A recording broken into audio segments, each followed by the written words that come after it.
This week reminded us of the people, as a people, how we love weddings. It reminded us as a people that we love to attend weddings.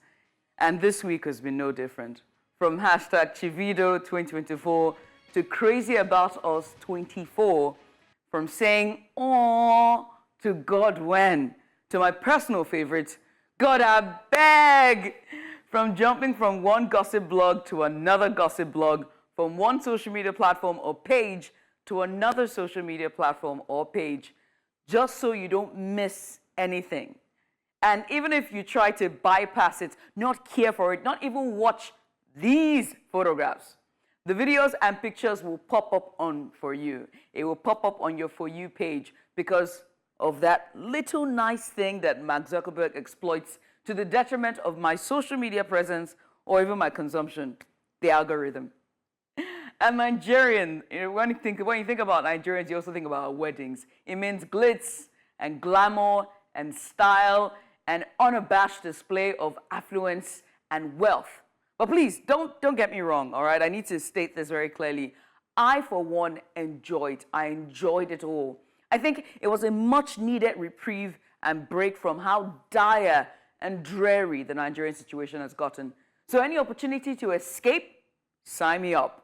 Where do I sign? I mean, look at this happy couple. Come on now. So as the single sprinkles, like myself, held their chest with silent prayers on their lips, and as true lovers sealed their vows with kisses, and friends and well-wishers and family danced and celebrated for their union, Nigeria reared its ugly head. Something emerged in that little escapism that sent us straight back to reality. Something so heart-wrenching, so vile, inhumane, violent. A CCTV footage of EFCC officials who barged into her hotel room where a female hotel staff slept and proceeded to assault her, slapping her hard several times across the face, and went on to confiscate what looked like her phone and then took her out of the building. And she wasn't the only one, by the way. Several footages also showed other hotel staff and guests queued up on a line exiting the premises, bundled up like criminals. Now, the EFCC chairman has called for the arrest of the officials and an investigation into the matter. But it points to a bigger issue. You see, this isn't the first time that the EFCC has been accused of the use of force and brutality, especially on women. But more importantly, it begs to ask a pertinent question to whether an agency whose primary role is to go after frauds, financial crooks, and corrupt individuals should be using sheer force, brutality, barging into people's homes, residencies, or even where they sleep, attacking and assaulting them. Please, EFCC, stick to the script. The only agencies with such MO, such the style, is the ones where their officials or their members are uniformed in very dreary colors. If I want to think about those kind of colors, I mean, for example, like black, or blue, or green, khaki. Okay. Besides, where is all this power and force when Yahaya Bello is still on the run? Why can't you use that power on him? You know what I mean? Use all that power, force, and sheer brutality and find him. Show workings, please. You know what I mean? And stop touching women. Go and show workings. Go and show where your power should lie. Anyways, speaking about showing workings, right? Kenya youths are not letting up. It's wow when you think about them. Days after President Ruto announced the withdrawal of a controversial finance tax bill, which sparked the protest, by the way, Kenyans are on the streets despite 23 people losing their lives and hundreds of protesters injured. They are waxing strong and saying they are done with the current dispensation. And to this, I say, the world is watching, and our vision is 2020, or 2020-20. I'm Judith Atibi, and myself, I'm a trusty sidekick, co-host, fellow weekend deprived human being or individual, Mazino Appeal, is on standby, geared and ready to give you an excellent show this weekend. Mazino, you want to wave to the camera and say hi? Sidekick? And now, Judith. But hey, we're looking forward to a very excellent weekend, of course. And when you get back here, we're going to talk about that Davido instance versus the EFCC one, but only after. oh yeah. In the meantime, are you wearing blue or green or khaki? No. And I know who you were speaking about, but yeah. Yeah. Well, let's start your morning together, right? All together. Just let's start your morning together with us. So welcome to Breakfast Extra.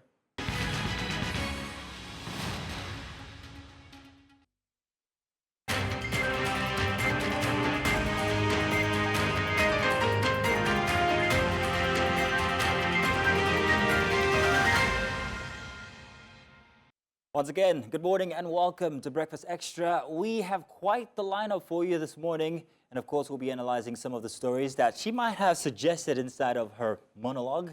Well, hey, stay tuned. Plenty to come. But first, let me say how beautiful you look. Oh, I do my best. Thank you so much. Hairstyle. You weren't at Davido's party, were you? Chivido? Is that what it's called? No, was it called Chivido? we're working, Mazino. You forgotten? Yeah, well, we were actually. But I tell you something, I was on the road on that day, and boy, what a mistake. Don't do it. Ooh. Davido decides to get married, and it rained. Whiskey sensed the rain. And it was flooded. Jokes from social media. And it was flooded. It was a terrible day to be out there. Congratulations to the couple, however. Yes. It's been a long time coming, and boy, were the pictures that we're seeing rivaling what we saw from the week before inside of the Ojudu Oba Festival. They were fantastic. Fantastic. Yeah. The colors, the dance, the money. It was beautiful. The people, the ambience, everything. Ooh, everything was divine. The feeling. It was like you at home were also at the party. Yeah. However, and just like you aptly compared what happened after we saw the video that made rounds on social media with the EFCC, boy, what an instance to behold. Yeah. It's a sad thing, and I'm glad that we get to talk about that. I'm so excited for that as well. crazy. Yeah. Yeah, we'll also be reflecting on World Drug Day as well, as we'll hit the streets of Lagos to ask, Lagosians their thoughts on the glamorization of drugs in the Nigerian pop culture scene as well. So that's something to look forward to. And of course, inside of Africa, we're going to be heading to Kenya as we talk about the protests and demonstrations that are going on with the youth there. The Gen Zs have obviously made their statement, and they're asking for Ruto to step down as president, even after he has reversed a tax bill which was placed. But first, nothing as good as starting your weekend morning with a look at the headlines making front pages. So let's do that already, shall we? Yes, please. Let's. We'll start off with Punch, a newspaper. And we're going to pull that, Daily Trust. There we go. We'll start off with Daily Trust newspaper, Daily Trust for Saturday. Questions over Tinubu's 4 budgets. And that's on page 7. Running multiple appropriation laws abnormal, says budget. It's first in history, CSOs. Tinubu responding to IMF dictates, says Falana. At the very top there for entertainment. I want to act as an African princess with superpowers, Japari. Same as me, Japari, same as me. Right next to it, truck kills 14, injures dozens after Friday prayers in Kano. Our hearts go out to those who lost their lives. At the bottom there, presidential jet, Nigerian government to buy foreclosed aircraft from German bank. That story is on page 3. I move away from that. And this is very interesting because while the story is coming up, just yesterday, the president of the National Assembly, Gospel Akpabio, was saying that that the House, there wasn't any bill in front of them to purchase a presidential jet for the vice president and the president. Confusing that so, instance. Yeah, so now, didn't they just sell 3 of those, or 3 of them in the market? And the story was supposed to be that they were looking to get another one to replace those 3. Absolutely. Confusing, really. And he says, oh no, there's no such thing there, that if there was, they would concede to it, but there was nothing. Moving on. This next one, how POS operators render bank ATMs redundant. That story is on page 4 and 6. I have a theory. I think the reason why the ATMs machine are not working is because they're expensive for the banks to maintain altogether, and so they just don't run it. I never thought about it that way, but that is a point. I was at a bank only just the other day with my father. Old people, they stick to these very old banks. Yeah. And we wanted to withdraw 50,000 naira, which we were told, no, sorry, we don't have up to that. Chai. So we had to go outside to a POS operator to get that much. I'm like, something's wrong here. But it's funny, though.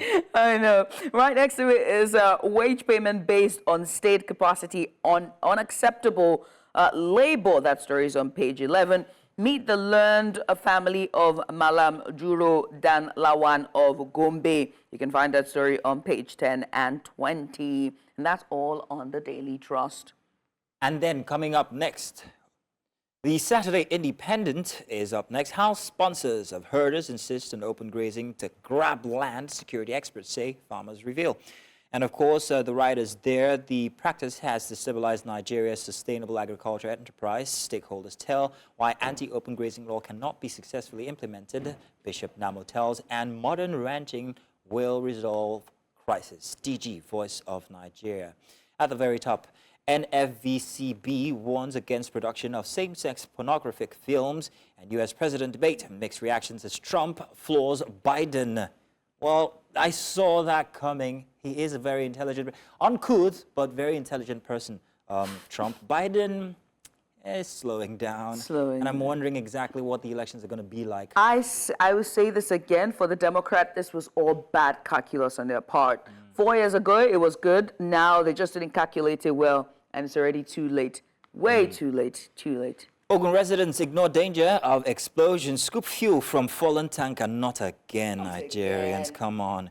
And Ribadu raises alarm over money laundering, drug trafficking through illegal chatter operators. Keyamo sets up 8-man task force to tackle menace. Seems like plenty about the aviation industry since after we had that expose by Hyundai. If you remember, we also had him on the show here for a Saturday a couple of weeks ago. My queen remains the greatest mind I have ever met, says the Ooni of Ife.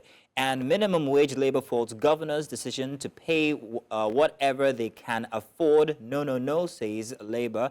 CAS clears Amusa of doping violation. We are glad that that happened because she's our gem. Yes. We weren't going to let anything tarnish her reputation. Yes. Not Amusa. She's the one flying the Nigerian flag, singing the new national anthem.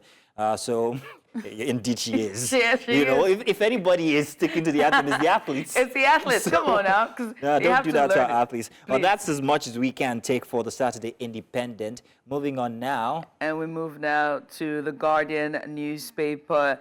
If we could just pull that up on the screen. As in Kano's surge on traditional institution rages in Sokoto State. In Sokoto, there you can find that story on page 8 and 9. At the very top there, you can see the story there. Education is the roadmap to whatever an individual will become. That story, you can find it, interview for page 5 there with Ima Swangwa. The next one is right next to it. You can see politics, page 17. Mogalu, it would be unfair for anybody to blame Tinubu for current challenges. Oh, really? I didn't know that.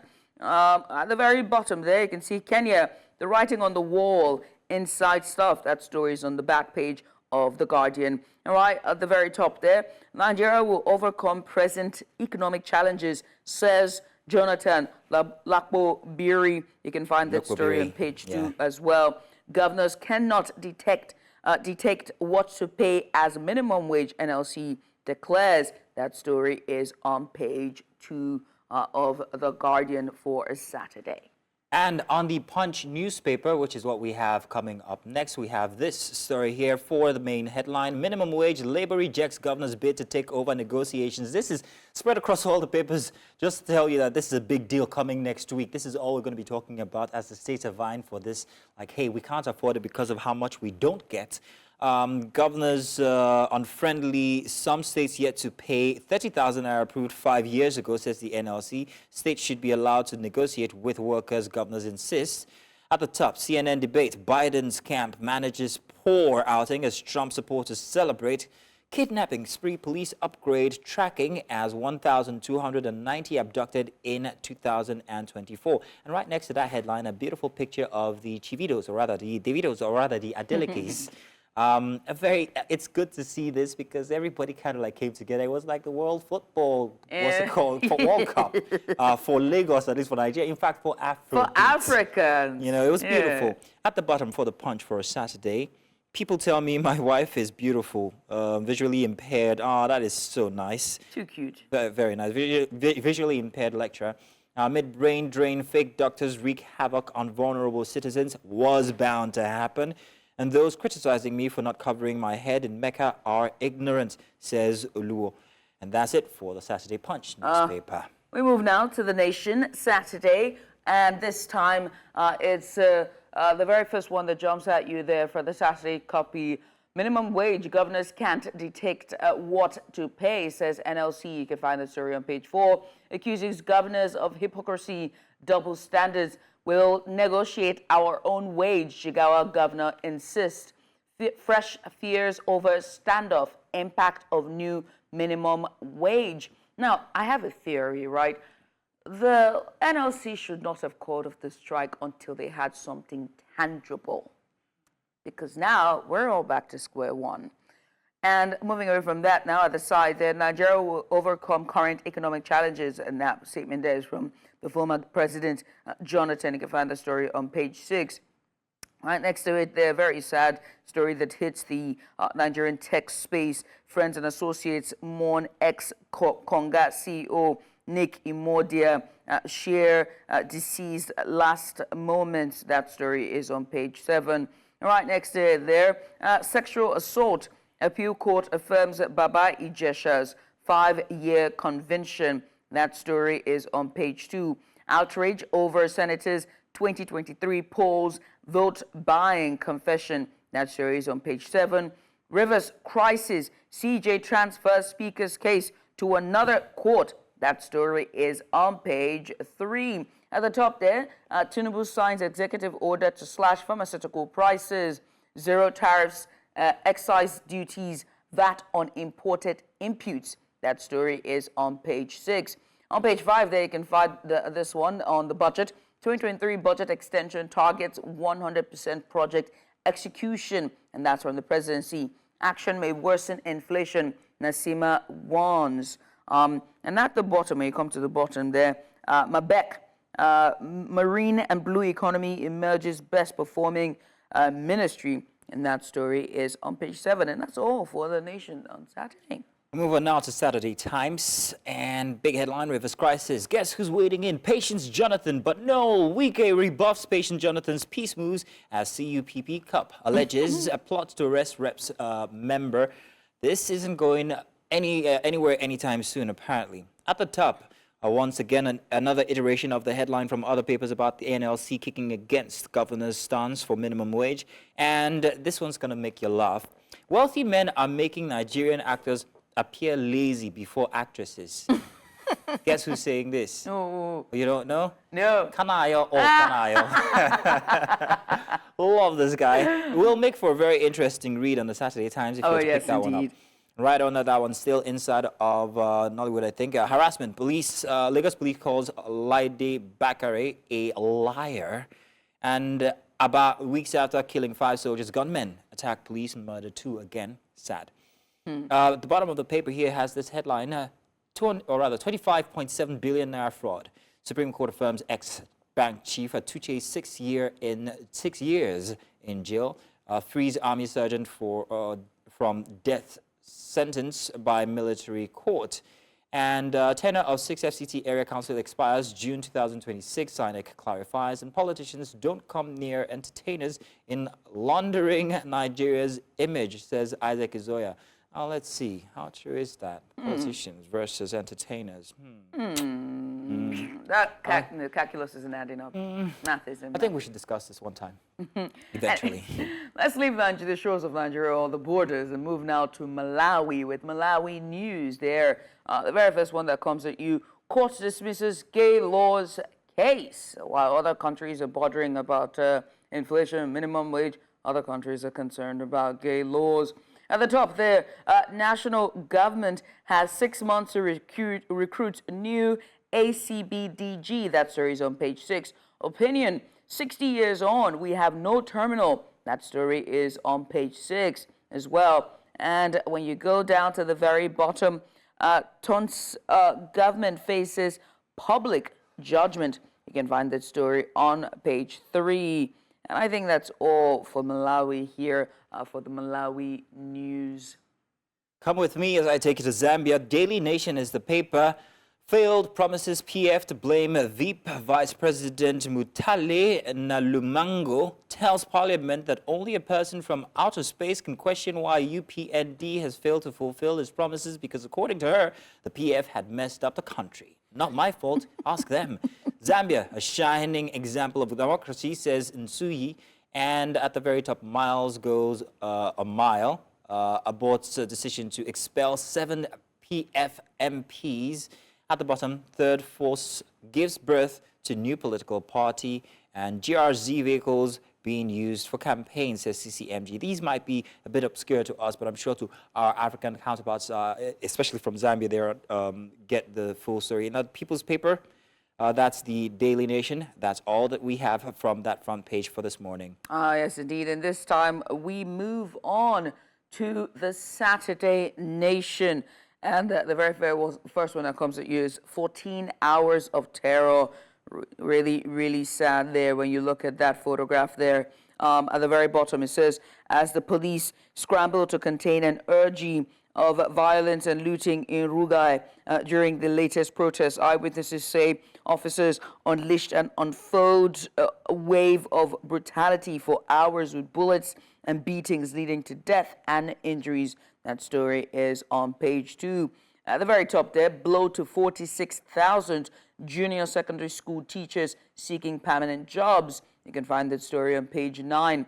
NMG banks on digital focus to grow revenue. That story is on page 8. Inside the magazine for today, how my daughter inspired me to protest with her. And that's in Kenya there. It's good to see Gen Zs are also getting their parents to join in the protest. Mazino, do you have a Gen Z? No, I've got what you call no, is it after Gen? Is it a Gen Alpha? Yeah. Gen Alpha. I think they're going to be more fierce. These guys, they have no fear. I know. Actually, I know. asking me, Daddy, why, Daddy, why, Daddy, why? I adore them. At the very bottom, the new health scheme deductions put off to October, and that's on page 6. Ruto's catch 22, while President William Ruto is in the haunts of a dilemma as he navigates a complex political terrain with a youth-led revolt, shifting support base and restless deputies. And that story is on page 4 and 5. And that's all we can take for Kenya, for the Saturday Nation. Indeed, that's all we can take for the papers. Thank you very much for joining us and doing the papers with us. You can pick any of these up, and maybe if you have any interesting thoughts, you can share them with us. I will let you know how. Hey, we hope that you guys stay for the rest of the show. It's only the beginning, because coming up next is our big story, a deep dive into Nigeria's, well, very interesting instances that are happening currently, especially from the past 1 week. Stay tuned.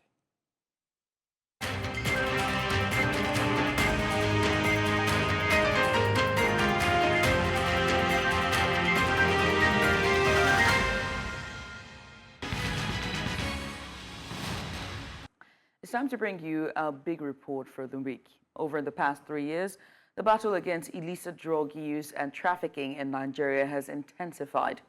The National Drug Law Enforcement Agency, NDLEA, has made significant strides with numerous arrests and the exposure of several drug syndicates. However, the fight is far from over. As the NDLEA joins forces with other anti-drug agencies worldwide to mark World Drug Day, the agency emphasizes that reducing drug demand is a crucial strategy in combating the use and sale of illicit drugs in Nigeria. To bring you more on this, we turn to News Central Bernard Kitur for an in-depth report. The global drug problem presents a multifaceted challenge that touches the lives of millions worldwide. From individuals struggling with substance use disorders to communities grappling with the consequences of drug trafficking and organized crime, the impact of drugs is far-reaching and complex. A 2018 drug use survey carried out on persons between the ages of 15 and 65 showed that in the previous year, 14.3 million people abused illicit substances. This figure translates to 14.4% prevalence in Nigeria. Also in Nigeria, like other countries, several factors can be listed as the reasons for the high use of illicit drugs. The predisposing factor responsible for foiling people going into substance abuse. If we have to discuss that, that's quite a number of such factors, ranging from socioeconomic factors to parenting, that's poor parenting, that's at the family level, to environmental issues, peer pressure, as well as social media, which is another factor. However, in the last 3 years, the National Drug Law Enforcement Agency, NDLEA, says the battle against trafficking and use of illicit drugs has been a tough one, but much success has been recorded. Let me just bring our strategies on, from two pillars. First, the drug supply reduction, and that's the law enforcement angle of our job. That's the area where we make arrests, we make seizures, we prosecute, and also go after the assets of the traffickers and the barons. All that I can tell you in the last 3 years, there has been quite a lot of effort in that regard. We've made more than 50,000 arrests, and I can tell you also that indeed within the same period, more than 9,000 offenders have been successfully prosecuted. The theme for this year's World Drug Day is "The evidence is clear, invest in prevention." To this end, the NDLEA believes the battle against illicit drug trafficking and use goes beyond just the apprehension and prosecution of suspects. It also has to do with working on drug demand reduction. One of the steps that the agency has taken is to put in place a social advocacy initiative, which we call War Against Drug Abuse Social Advocacy Campaign, wider social advocacy campaign, which was indeed launched on June 26, 2021, to mobilize the citizenry to buy in and take ownership of the fight against substance abuse. That's raising the awareness. As Nigeria joins the rest of the world in the fight against illicit drug use and trafficking, we are reminded that it will take a collective effort of government agencies and private individuals. In Lagos for News Central, I'm Bernard Kitur.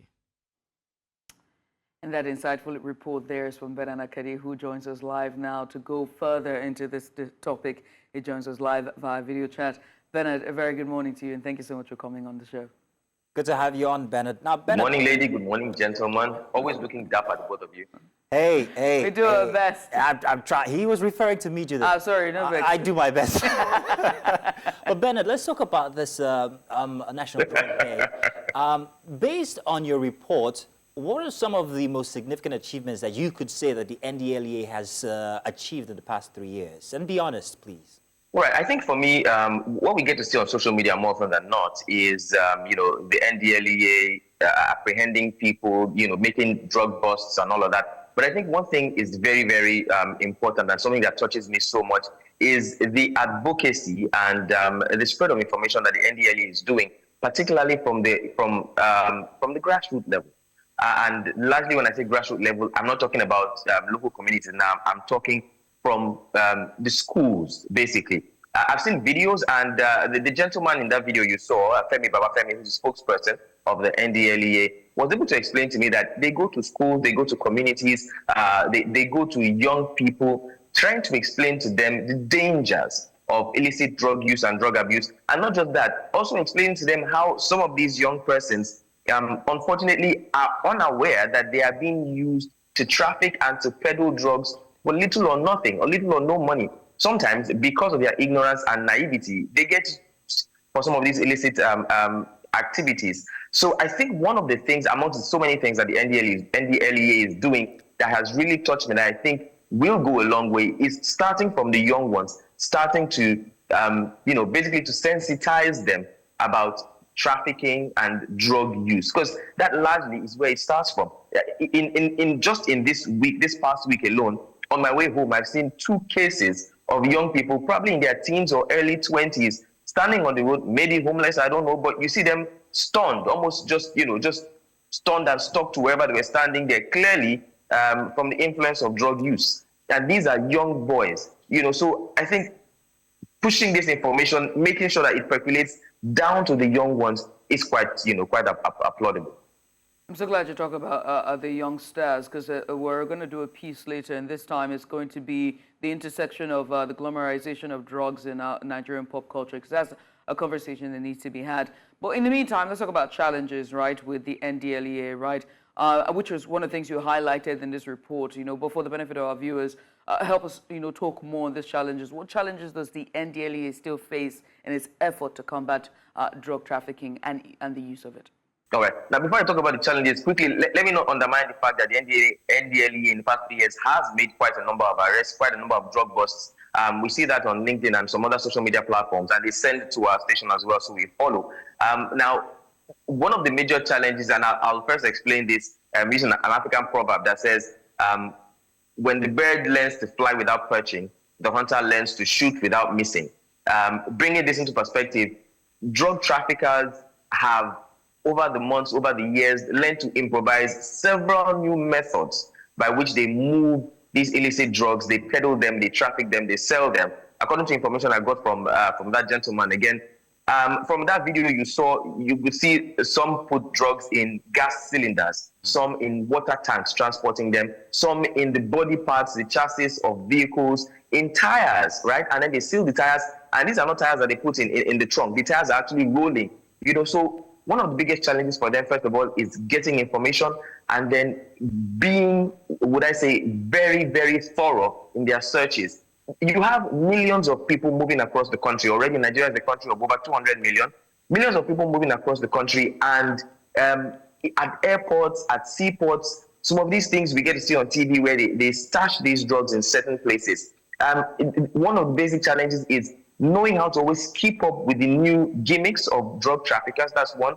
And then secondly, drug trafficking is quite an expensive, illicit trade, right? So it definitely would involve sometimes people in high places, which means that they have to go against a lot of powerful and influential people. Also, you see that NDLEA officials are trained with the use of firearms, and that's because the drug lords and the drug barons also would not give up their stash easily. So they know that more often than not, they are going up for a battle. There was one of the videos that I don't think I used in that report that was sent to us. They were doing a stop and search, and then it just escalated into a gun battle. They were taking cover and still returning fire. So it's a fierce battle, and I think that is where the biggest challenge comes from. They would need as much support and as much training as almost the military, because this battle they are fighting is not just against ordinary Nigerians, ordinary people. It's against influential, powerful, rich people, sometimes even people who are not exactly Nigerian. Fantastic. Bernard, thank you so much. We're hearing now that we're being joined by Mr. Femi Babafemi, the Director for Media and Advocacy at the NDLEA. Mr. Femi, thank you so much for coming on. We appreciate you for joining the program this morning. Thank you very much, sir. We've been talking about the NDLEA and the challenges that you face. So I would like to hear from you. Let's start with strategy, right? Can you tell us more about the NDLEA strategy for drug demand reduction? Oh, thank you very much for having me. And we do appreciate the fact that you are making this a talking point on your show this morning. We appreciate your station for that. Now, having said that, when it comes to the strategies employed by the agency in terms of drug demand reduction activities or efforts, I'll start with our War Against Drug Abuse Social Advocacy initiative, which is aimed at mobilizing the citizenry, every part, every strata of our society to buy in and take ownership of the fight against substance abuse. That's a whole society approach to the whole thing, because it's not a fight that the president of Nigeria alone can do. It's not a fight General Marwa, the NDLEA, or even the entire government alone can do. It's something that involves every citizen, and that's why we have to set that social advocacy campaign in place for everyone to get involved. And that's to raise awareness about the problem of substance abuse in our country. And that, again, has the goal, the aim of preventing people from going into substance abuse, because if you are aware of the dangers of what you are taking or you are about taking, you are most likely going to refrain or restrain from going into that. So that's one. Prevention is very key, because when you look at the 2018 drugs use survey report, you discover that 14.3 million Nigerians abuse illicit substances in a population of about 230 million, meaning that we still have more than 200 million other people who are not abusing illicit substances. So these people have to be our focus also. So we have to ensure that they are well equipped with the right information, with the right knowledge, so that they are not going to take chances or go into what the other 14.3 million people aged between 15 and 64 have already gone into. So that is one, prevention. We using our War Against Drug Abuse social advocacy initiative to ensure that people are prevented from going into substance abuse. Now, for those that are already abusing illicit substances, again, we are providing support for them through our treatment and counseling centers. We have 30 of them across our commands nationwide, and we're having 3 modern new ones coming up this year also, so that anybody can walk into our treatment and counseling center. At the moment they discover they are already into this habit or this abuse of these illicit substances, they can walk in and get help and get support quickly. That's and I'll tell you that in the last 3 years alone, we've had more than 33,000 persons gone through this our treatment and counseling center. That's huge number, probably one of the highest anywhere in the world. That is for that. Again, because we also know that there is the problem of people being afraid of being judged or being stigmatized if they are seen walking into a treatment and counseling center for drug abuse. So another great strategy the agency put in place is to set up a call center where we have the same professionals, experts that you are going to meet in a physical environment. We set that up. That is what. Yes, Mr. Bamafemi, yes, very lovely strategies indeed, which you're stating, right? But again, let's just dial it back a bit and talk about, the demand for it and how it's now become very commonplace among the youth, especially the younger generation, and that's Gen Z. You can see it on social media. It's no more hiding anymore. You know what I mean? It's a lifestyle. It's a lifestyle at this point, whether it's the use of marijuana recreationally or the blue little pill or ecstasy, whatever it is. It's now a lifestyle. So even with these strategies that you are adopting to be able to combat it, how are you capturing the younger generation, the Gen Zers, and even more younger people to not glamorize it to the point where it becomes a lifestyle?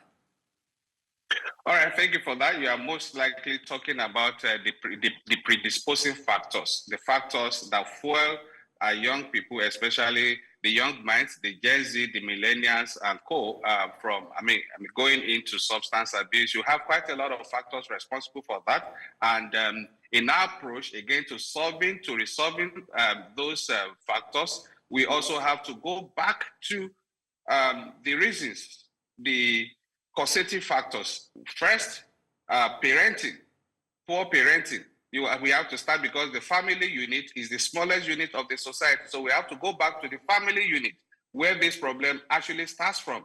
Because these days you find quite a lot of homes and a lot of families where you don't have intentional parenting anymore. I mean, we all know, probably you and I, we all know when we're growing up how much our parents are committed and are interested in the things we do, are interested in the things we bring home, are interested in the friends we keep out there. But these days, you no longer have such things. Well, not that we still have some homes, but then likely you have a lot of parents who are no longer intentional in parenting their kids, their children. So we have to go back. And that's why I spoke earlier about our WADA social advocacy initiative addressing all of these issues, starting from the family level to the faith-based organizations, that's the religious places, that's our churches, our mosques, working with the pastors, working with the imams to ensure that they make this an issue, a talking point in their sermons every Sunday, every Friday.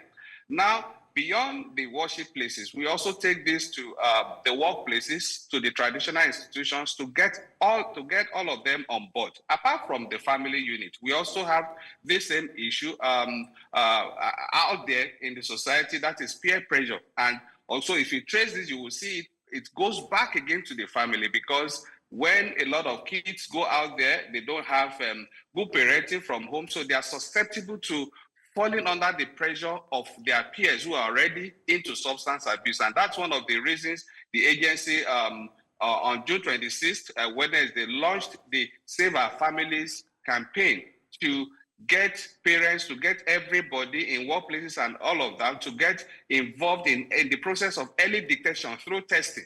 The agency had to produce mass produce test kits that can detect as many as 15 substances. So Mr. that Babafemi, parents these can are use this very to interesting methods that you have used, but I'm also very happy that you're talking about the methods now.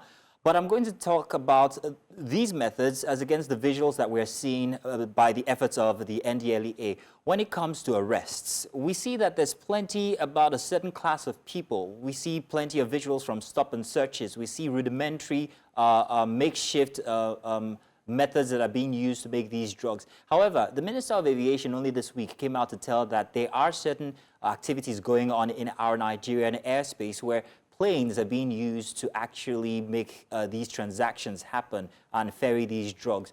What is the NDLEA doing when it comes to the high class or high level transactions when it comes to drug and drug abuse itself? Because we're only seeing these visuals from impoverished neighborhoods, impoverished people being arrested, and none from the high class. We haven't heard one single instance or case of somebody who is in that class being arrested or being prosecuted for either peddling drugs or the use of it. For running a syndicate. So, or even a syndicate. There are cabals, and we know that this goes all the way to the very top. So why is that so? Yeah, I think if indeed, I'll tell you that indeed there is no body that is too big for the NDLA to take. If indeed we have if you are caught with it, there is nobody that is too big for our operations, for our activities, that I can tell you. And if you look at the list of over 52,000 offenders that we have arrested in the last 3 years, 48 of them are drug barons. These are people that are multi-billionaires. These are people that are highly placed in the society. So I would like to state that indeed nobody is spared. That is the thing. There's nobody is spared. Your perception may not be in tune with the actual reality, because we are the one dealing with this cartel. So we know who, and we know we monitor them and we target them. We have special units that are involved, that are set up specially to target these people, and we are taking them down one after the other every day. That I can tell you. And regarding what you spoke about, I think if there is any place we have made the highest number of arrests and the huge seizures of especially class A drugs, they are at our airports. So meaning that probably one of the most difficult places for anybody to pass through to take illicit substances, because just this week we had 2 people who were going out with cocaine and who ingested cocaine, and just yesterday they just finished excretion.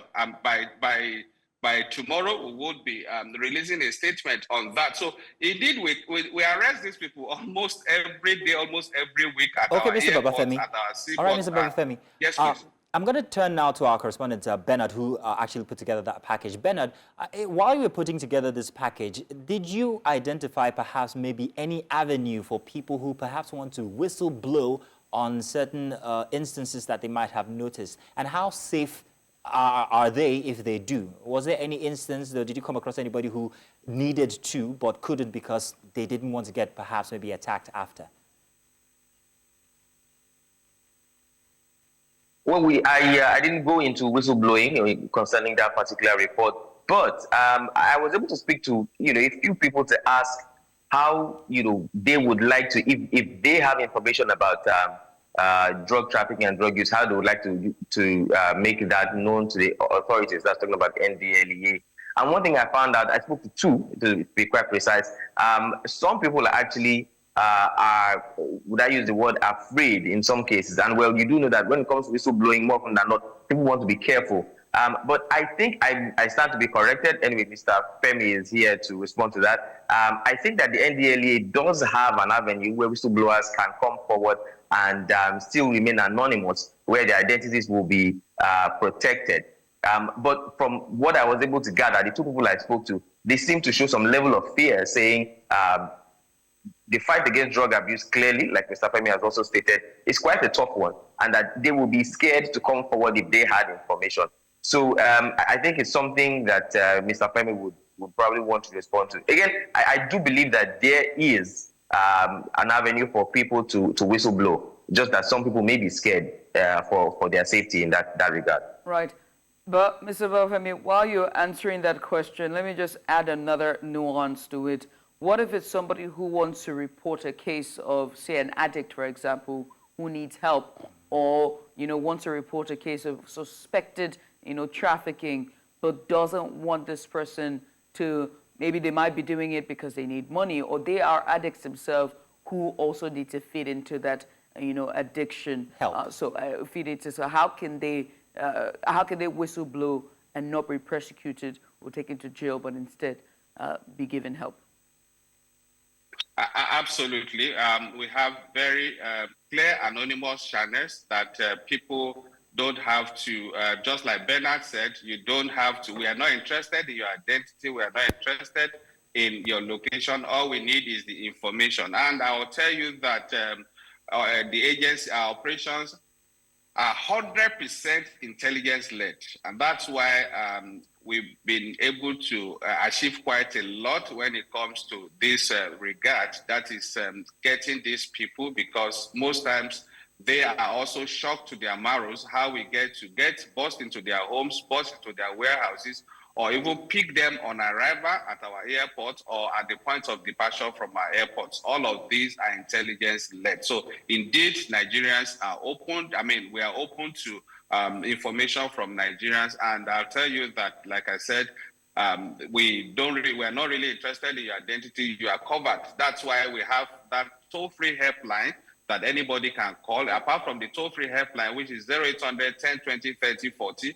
Anybody can call, provide information. The helpline also provides a channel for people who need help. That is those who are struggling with substance abuse, who need help. At the other end of the line, we have clinical psychologists, we have psychotherapists, we have counselors, and we have psychiatric doctors who work 24/7 every day of the week. And they are language sensitive at the center. They can speak with individuals in English, Pidgin, Hausa, Yoruba, Igbo. So indeed, we have quite that channel. And apart from that, we are also present, very much present on social media, where people come into our DM and also provide a lot of information. All of those places have been very good channels for those who may not be able to walk into our command nearest to them. All of these are open channels through which they can give information, and they have been doing that, and we have been working well on those information. But for those who need treatment, whether those that are already abusing substances or those that have been relating with these people and they decide to opt out and go seek for help, our toll-free helpline also provides that channel for them, and they can give information anonymously, and they can be treated anonymously. We're not interested in the identity. The moment you come in, you call that line, you are given a code. Is that code that they use to relate with you going forward? So they don't need to know whether you are Ojo, Haruna, or Shinedu henceforth. So it's just the code that you identify with. So that's how much we treat information, and we treat our clients with utmost confidentiality. So, Mr. Babafemi, is rehabilitation free for anyone who comes forward that says they want treatment? Is it free? Absolutely. For instance, our teletherapy and psychosocial service on the toll-free helpline, that's at our call center. It's because you are not going in physically, so it attracts no cost. Even the call itself is free. We pay for the call, for the bill. So that's absolutely free. It's only when you walk into a rehab center where you need to be checked in, probably you have to be responsible for your maintenance. Those are the fees that are needed at our rehab treatment and counseling centers, as against what you may likely find in other centers where you have to actually, for instance, in a standard rehab in Abuja, you are most likely going to be paying as much as 1 million, 2 million, per month. All of those are not the kind of things we do because we are providing service that is supposed to be free. But then at our own level, you are providing for the basic needs that will keep you and maintain you in that facility. That's all you need to pay for when you are checking in into our facility. Do you mind sharing with us the telephone numbers or the website or the hotline that they can reach? Okay, for those who are interested in getting treatment or getting passing across information, our toll-free helpline is 0800, that's 0800 1020 3040. 0800 10 20 30 40. That's the toll-free helpline. It says 12 digits as against the normal GSM 11-digit number. And our website, for anybody that also processes on our website, it's also another platform, which is www.ndla.gov.ng. And we're very much present on all social media handles, at NDLA01 on Facebook and at NDLA_Nigeria on X, TikTok, YouTube, and Instagram. Mr. Anybody can come into our DM through all of these channels. Of course, and also the DMs as well. We can slide into them. Mr. Fembe, we appreciate you for doing this with us. And also Bernard Akade, we appreciate you for coming on. Bernard Akade is our correspondent here at News Central TV. And of course, Mr. Fembe is the Director for Media and Advocacy for NDLEA. And they joined us today to discuss more on the World Drug Day. And that's against trafficking of illicit drugs in Nigeria. We'll take a short break at this point. We'll come back on the other side. We'll bring you the news. Stay with us. Hello and welcome to Breakfast Headlines. I am Adebola Adiduba. We begin by telling you that governors from the southern part of Nigeria, under the aegis of the Southern Governors Forum, have called for consideration of the ability to each state to pay the new minimum wage. Their call came as the Nigerian Governors Forum said it will continue to engage stakeholders to reach a mutually agreeable solution to the new minimum wage crisis. And this is as organized labor on Thursday raised alarm that both public and private sector workers were becoming restive over the delay in concluding the negotiation and were pushing labor leaders to declare industrial action to quicken the process. The governors in a 16-point communique also advocated that each state be allowed to negotiate the new wage with the labor unions. The Nigeria Labour Congress has warned state governors against attempting to unilaterally determine the minimum wage, stating that it is a collective agreement that ensures a minimum standard of living for workers. NLC spokesperson Benson Opa made this known in a statement on Friday. The Congress emphasized that the wage is one that should reflect each state's unique financial capabilities. They cautioned that allowing governors to pay workers whatever they deem fit would negate the principle and threaten the welfare of Nigerian workers and the national economy. The President, Bola Ahmed Tinubu, has extended his condolences to traders whose shops and goods were burnt in the Cairo Abuja market fire on Thursday. A statement by his special advisor on media and publicity, Ajirin Galale, on Friday said the president received the news of the fire, which affected sections of the market, with deep sadness. And Thursday evening, a fire ripped through a swathe of the market, destroying property and other valuables. The cause of the fire is still being investigated, and officials are working to ascertain the exact circumstances surrounding the outbreak. And moving on to another news item, the Governor of the Central Bank of Nigeria, Olayemi Cardoso, has declared an end to the recent panic over the Naira's devaluation, attributing the stabilization to restored liquidity in the market. The CBN governor highlighted a significant improvement in market conditions, saying Nigeria's total foreign exchange inflow reached $24 billion in the first quarter of the year. He emphasized that Nigeria's financial challenges were temporary and expressed confidence in the recent policy effort by fiscal authorities to boost revenues and a tax to gross domestic product ratio. And Vice President Kashim Shettima has urged stakeholders to build a business environment that fosters innovation, creativity, and productivity, aligned with President Bola Tinubu's 8-point agenda. He also implored members of the Presidential Enabling Business Environment Council, as well as ministries, departments, and agencies to prioritize the dreams of all Nigerians who aspire to grow their businesses. Shettima, during the council's town hall meeting held at the banquet hall of the Presidential Villa in Abuja, notes that the success is not merely a matter of policy, but is measured by its impact, from the small-time trader in Kafanchan to the large corporation on Lagos Island. The governor of Delta State, Sheriff Oborowori, has charged youths in the country to acquire skills and financial literacy that would enable them become self-employed instead of searching for white-collar jobs. Governor Oborowori gave the charge at the Niger Delta Viewpoint Small Medium Enterprises Conference for 2024. Represented by his Chief of Staff, Johnson Irijo, the governor said acquisition of skills in various fields was a sure avenue for self-deployment and also empowerment.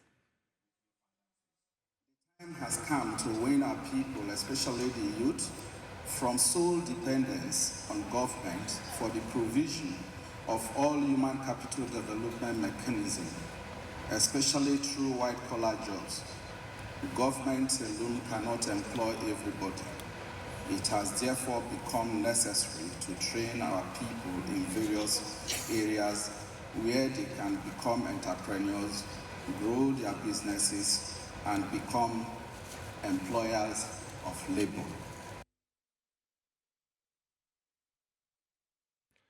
The Joint Admissions and Matriculation Board has released the results of candidates who participated in the Supplementary Unified Tertiary Matriculation Examination conducted between June 21st and 22nd, 2024. JAM, in a statement by its spokesperson Fabian Benjamin on Friday, said 28,855 applicants who were not able to provide biometric verification during the main 2024 UTME took the supplementary exam. According to the board, the other group of candidates consisted students who were given a second chance to take the exam but were accused of participating in a misconduct during the main UTME. The author continues. JAM also urged candidates in their interest to refrain from engaging in any form of irregularity during their examinations. And now across to health matters. Following the recent outbreak of cholera in Rivers State, 2 deaths have been confirmed while 16 people survived the disease. The State Health Commissioner, Adaize Chidimma-Ore, disclosed this during a state broadcast in Port Harcourt, the state capital. Our correspondent, Austin Azo, tells us more. In response to the recent cholera outbreak in Nigeria, several states are intensifying efforts to educate citizens about its dangers and implement strategies to halt its spread.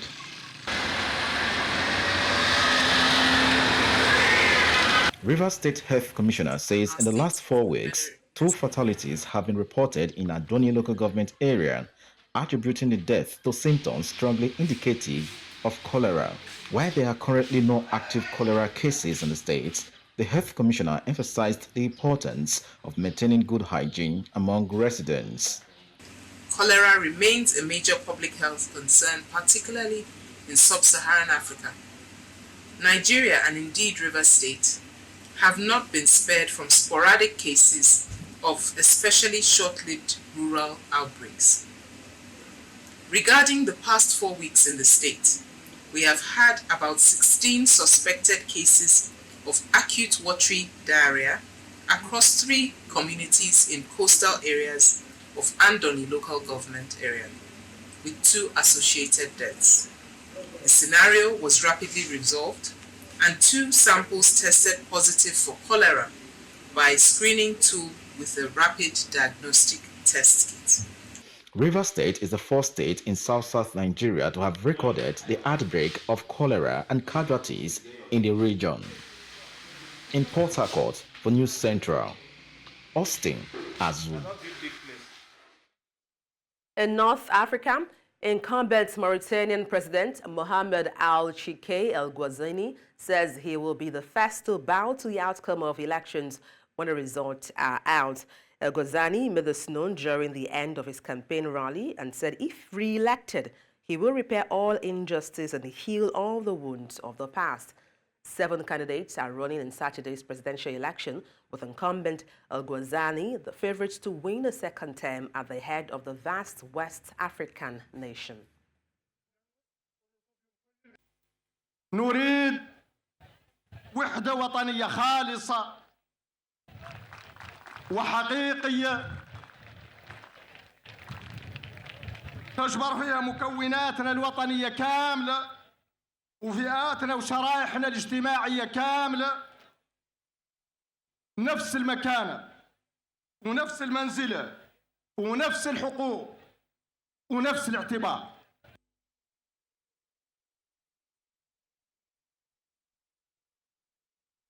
And that's all on Breakfast Headlines. I am Adebola Adeduba. And now let's take a short break. Breakfast Extra continues shortly. Stay with us.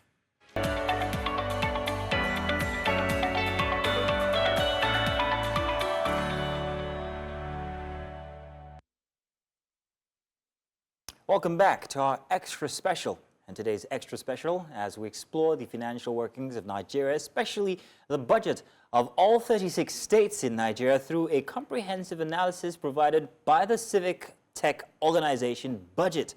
BudgIT is renowned for promoting transparency and accountability in public finance by making budgetary information more accessible to citizens. Now, the latest report sheds light on how states allocate and spend their resources, revealing trends, inefficiencies, and opportunities for improvement. Now, to help us understand the findings and implications of this analysis, we have with us the country director of BudgIT, Oluseun Onigbinde, and we would like to say welcome to the program, Mr. Onigbinde. Thank you so much. Thank you for the opportunity to be here. Yeah. It's in a very shaky place. I hope my It's network okay. is... We will take it. Thank you for joining us. We almost didn't get you on, but we're happy that you're here. Thank you. Let's start with an overview, right? What are the key takeaways from BudgIT's analysis of the budgets of all 36 states in Nigeria? The budget of states differs. So you get states who have budgets running to trillions of naira, like Lagos, or above 500 billion, like Delta, Akwa Ibom, or you have states that are also below 300 billion, like the Osun, Kebbi, Jigawa states. So you find out that state budgets will definitely, to some extent, reflect their financial capabilities. There's some few trends you will still see, is that some state budgets are highly exaggerated in terms of their revenue. So for example, you see a state with a very, very low IGR, maybe less than 20 billion an IGR, and is now projecting to have a whole lot of IGR within a single year. So a bit of IGR raise is still a bit unrealistic, considering most IGR collections are in Naira, so you don't expect, except you're going to raise rates, don't expect a significant jump in the IGR. The second thing you will see is a whole lot of deficits. If you take a look at a state like Abia or Anambra states, you see that the size of deficit is significantly high. A lot of states are also projecting to borrow. And I think that's occasioned by two things. One is that most of the states expect that more money will come to their pockets because of the devaluation of the currency and the payment that will be made at the federal level. So they are anticipating to spend along that line. The second thing is also some of the states where they have new governors, maybe governors are in their first year. There's a lot of excitement to show maybe impact or to show deliverables to the people. So they are significantly trying to borrow much more than necessary. Okay, it was very interesting that you so those are the major trends you will see. Go ahead. All right, it was very interesting that you talked about the different states and how they compare. But I want to ask, in terms of revenue generation now, which states are leading and what they're doing differently if you compare them to each other? Yeah, in terms of revenue generation, we know the numbers: Lagos, Ogun, Delta, Rivers, Bayelsa, Oyo. I mean, those are like major states.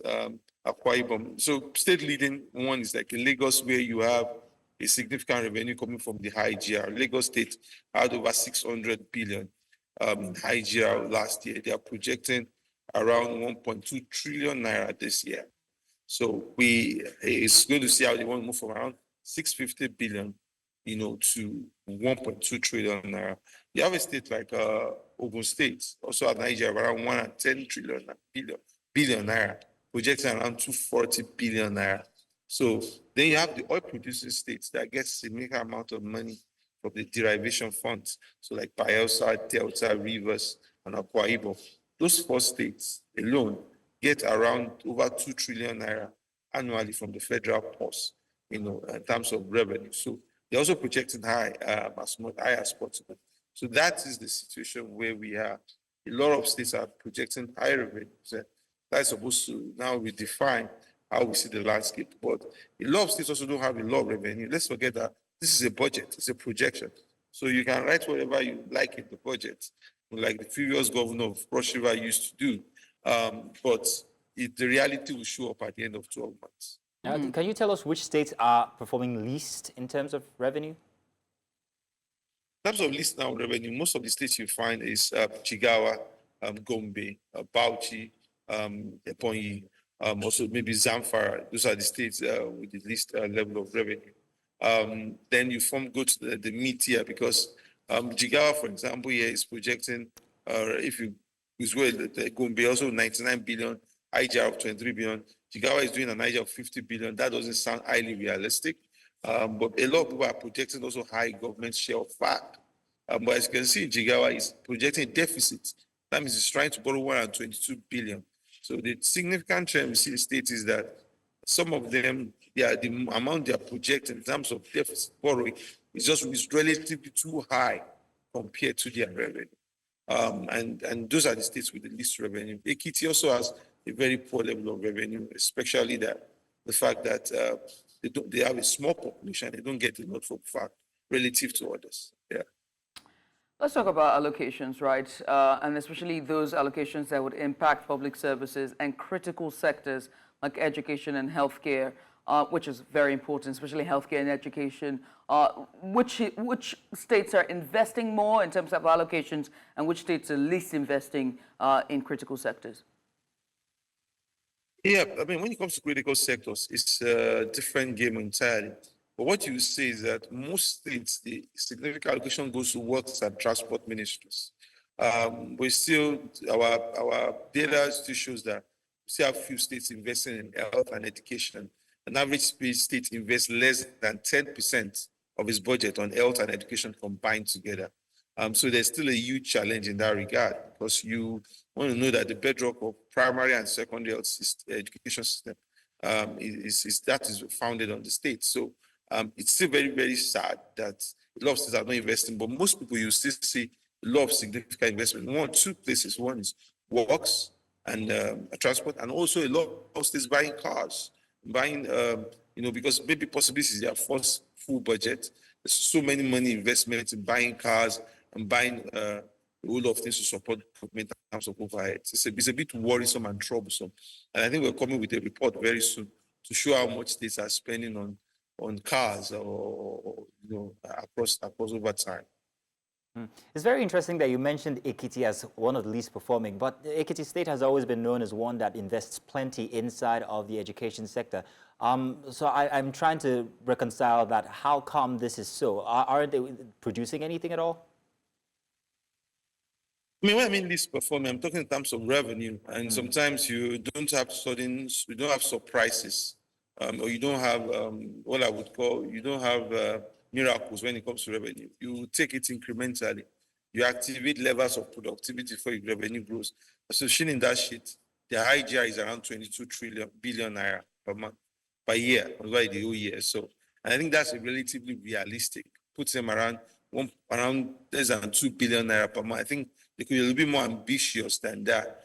You can see their deficit as high as 50 billion naira. So it's also something to worth watching, in terms of how much IGR they put in there. But I think a lot of states that we believed could do much more better. The Ekiti state is one of them in terms of the revenue projections here. This seems a little bit low, but they are also relatively invested in education.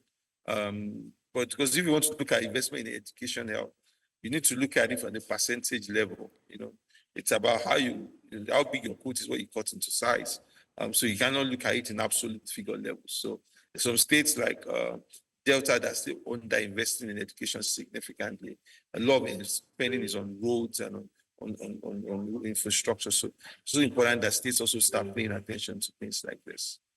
And speaking about states, right, and the efficiencies of them, let's take a look at states that are excelling in terms of, budgetary efficiency and innovation, or innovative, financial management when it comes to their practices, best practices. What states have been doing so well in the past, and who do you anticipate would be more efficient in their budget spending? I think a few states have done well. There's the World Bank SIFTAS program that allows states to publish their documents, and they get incentive on the basis of that. And you see states come with a help. To be an example is a state like Jigawa has been, a cut above the rest. You have also Edo, you also have Anambra, you also have even Oyo, states that even Kaduna, rest part-time.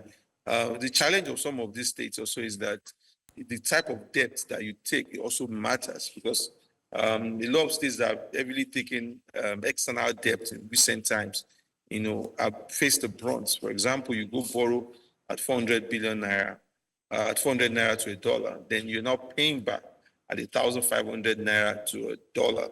It's a huge mismatch in some sort of. That's why we've always advised states to be very, very careful about taking external debts, because it could have significant impact on their fiscal sheet. And I think Kaduna is a state to watch out for in terms of what exactly their fiscal ability would be to be able to provide for states. You also have states like Abia that we are currently cautioning. If you look at Abia's finances, you will see that Abia's budgets are also, the deficit size is also significant, also too high, as much as possible. And when it comes to recurring issues that you just mentioned, one of them is high recurrence expenditure. Have you looked at the data, and with your analysis and with the intelligence that you have at your fingertips, what strategies can you, prefer to these states, to adopt to reduce this and ensure more funds are available, when it comes to capital projects? I don't think recurrent expenditure is that bad. Because if you have a capital project to have a recurrent component, what I mean is, if you build a school, you will have to pay teachers. If you build an hospital, you will have to pay doctors. So paying doctors, paying teachers, that's part of the recurrent expenditure. It's good to have a mix so that you don't use all the money to spend on issues of today, but it's also important that we also want fund efficiency, put monies where they are most efficient. Secondly is the kind of capital expenditure, because if you buy a car, or you buy a bus, or you go pay for a jet, and say this is a state jet, it's also capital expenditure. So which kind of capital expenditure? We should be faced significant, like, what is the best use of this resource for the public? And I think if we evidently invest much more in that kind of thinking, we'll get the result. A lot of states have huge recurrent expenditure that are not necessary. For example, in Bayelsa, the Delta, what we have seen is that most oil-producing states, because of the size of funds they receive, they've also bloated their recurrent expenditure over time. And that's really not helpful. When you look at Bayelsa now, a recurrent expenditure of 224 billion, or Delta, a recurrent expenditure of 316 billion, even though you say they plan to spend more on CapEx, but it doesn't still mean that recurrent is not just too high. For instance, can Bayelsa have a recurrent expenditure almost at the same level at Oyo State? You understand what I mean? And those are the challenges you put down there. That a state also should squeeze. You have a small state, you should do less on recurrent expenditure, and so that you can free more funds from capital. Because let's not lie to ourselves. It's a recurrent expenditure that gets more priority. You can't owe salary to workers. You can't owe doctors pensions. You can't owe pensioners. You need to do those obligations. They are statutory obligations you would have to meet. Where the rubber meets the road is on the capital expenditure, because that is where most times you see a whole lot of states are not able to meet the budget performance. So we always advocate, shrink your recurrent expenditure, make it more efficient as much as you can, and make sure that your capital expenditure is for the things that will do things that will impact the people, but that have opportunity to generate future revenues or grow productivity within your states. So we have so many questions to ask you. This is only the beginning, and I want to merge both fiscal and polity here now. How much influence does polity or political crises have in state budgets? I'm very interested in Kaduna State, and I'm very concerned about Rivers State. So if you could use those two as your samples. I mean, for Rivers State, we know the controversy that it was asked to represent the state budget all over again to the. So I don't know which House of Assembly we hold to now. The courts are yet to fully decide. I think they were the last state to publish their budget. It seems like the routine budget that they publish, their IGR numbers looks a little bit higher, but it still seems within the same range. I think they understated somehow their FAC allocation. If you compare them to like an Outcry, even that hopes that it would get far, far more from the federal allocation. But you also have to respect that they're one of the few states in the Niger that I think they've tried to rationalize their revenue, their recurrent expenditure bit. For Kaduna, their IGR, I'm watching to see what that is. The last governor left the IGR around 50 to 60 billion. And we've always looked at that deeply and say, okay, this is a great way to kick off, but we don't know how the state governor wants to double that to 120 billion within a single year. I also know that there's going to be a lot of spending on the payments on the recurrent payments. So we're also watching how much the debt service cost might rise in the near term. So because also that, like I said, exchange rate devaluation is not in the good side of state. So for me, most of the budget you see here, like the first budget of most new state governors, they are eager to impress. So they are packing a lot of things in the capital expenditure, which means if revenue is not enough, they want to significantly borrow. But we'll see how that will go along the line.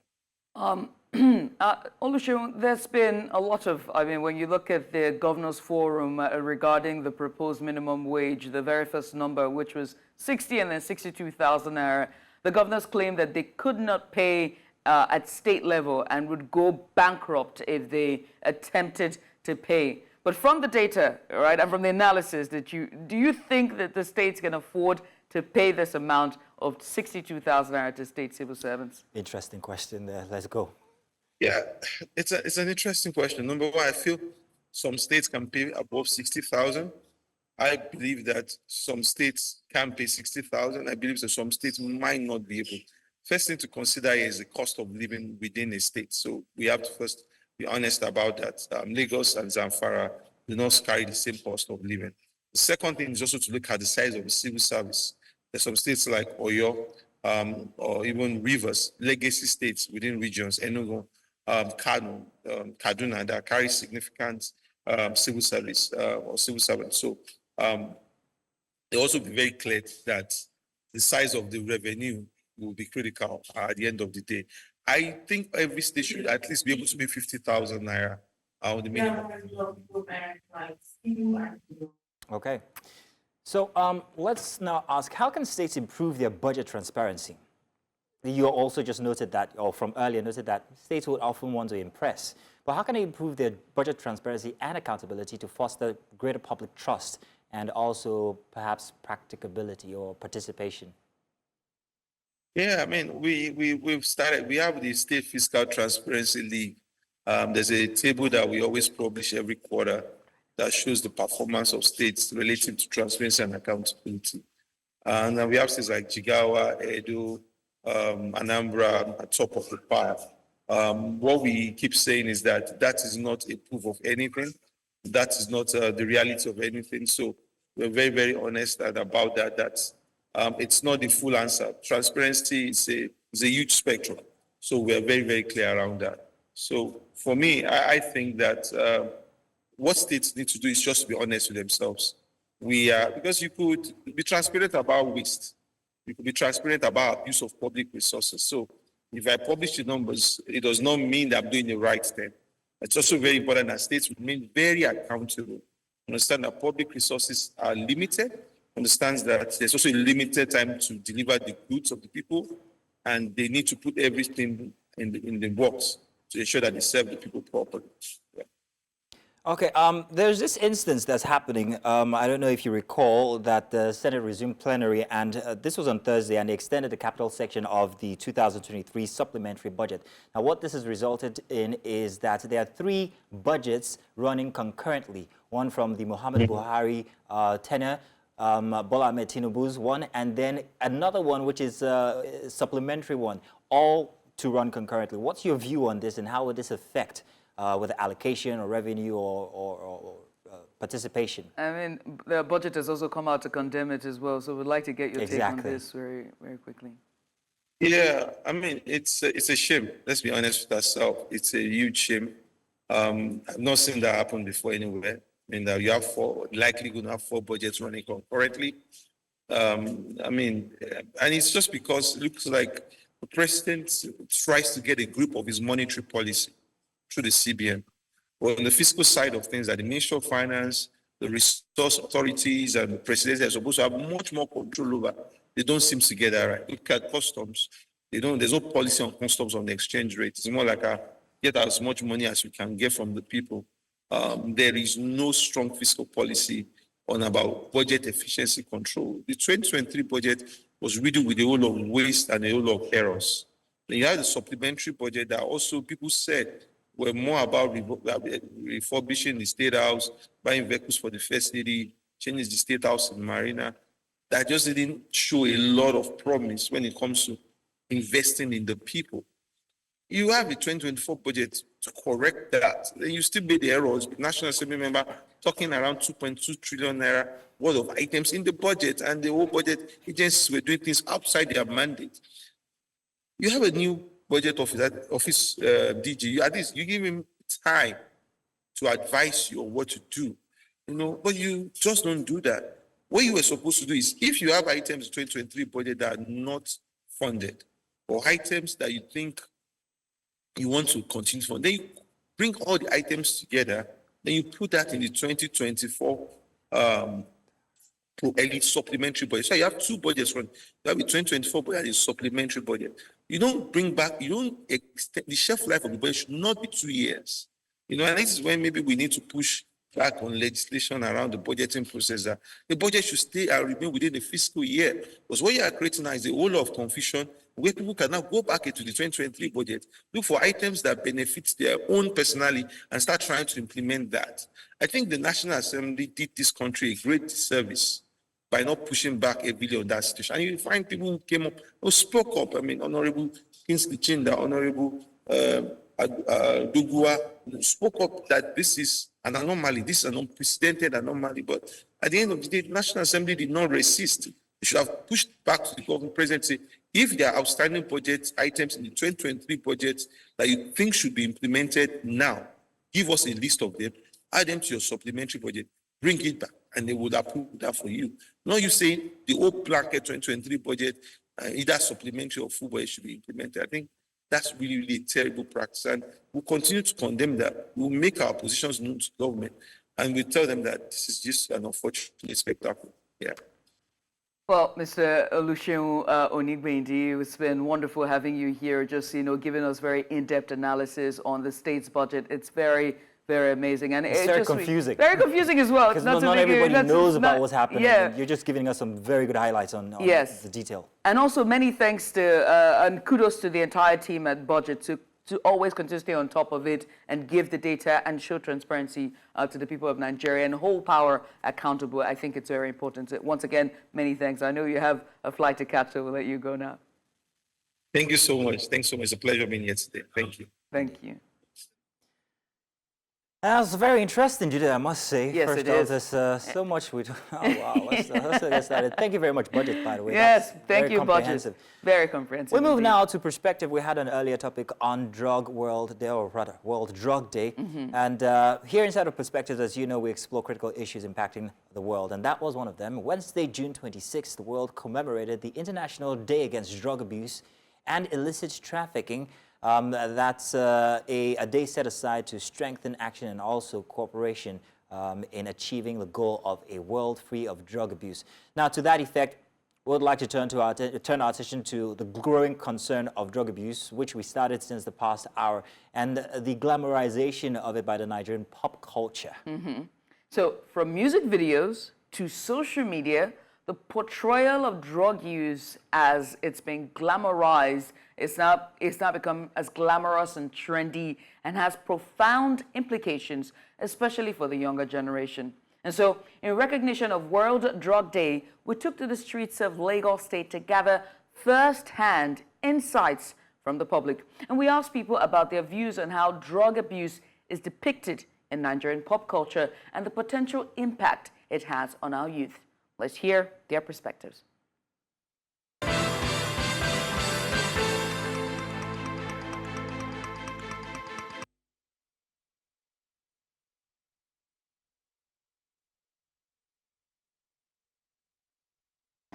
My own opinion is that, first of all, I think government needs to put a restriction in our music videos.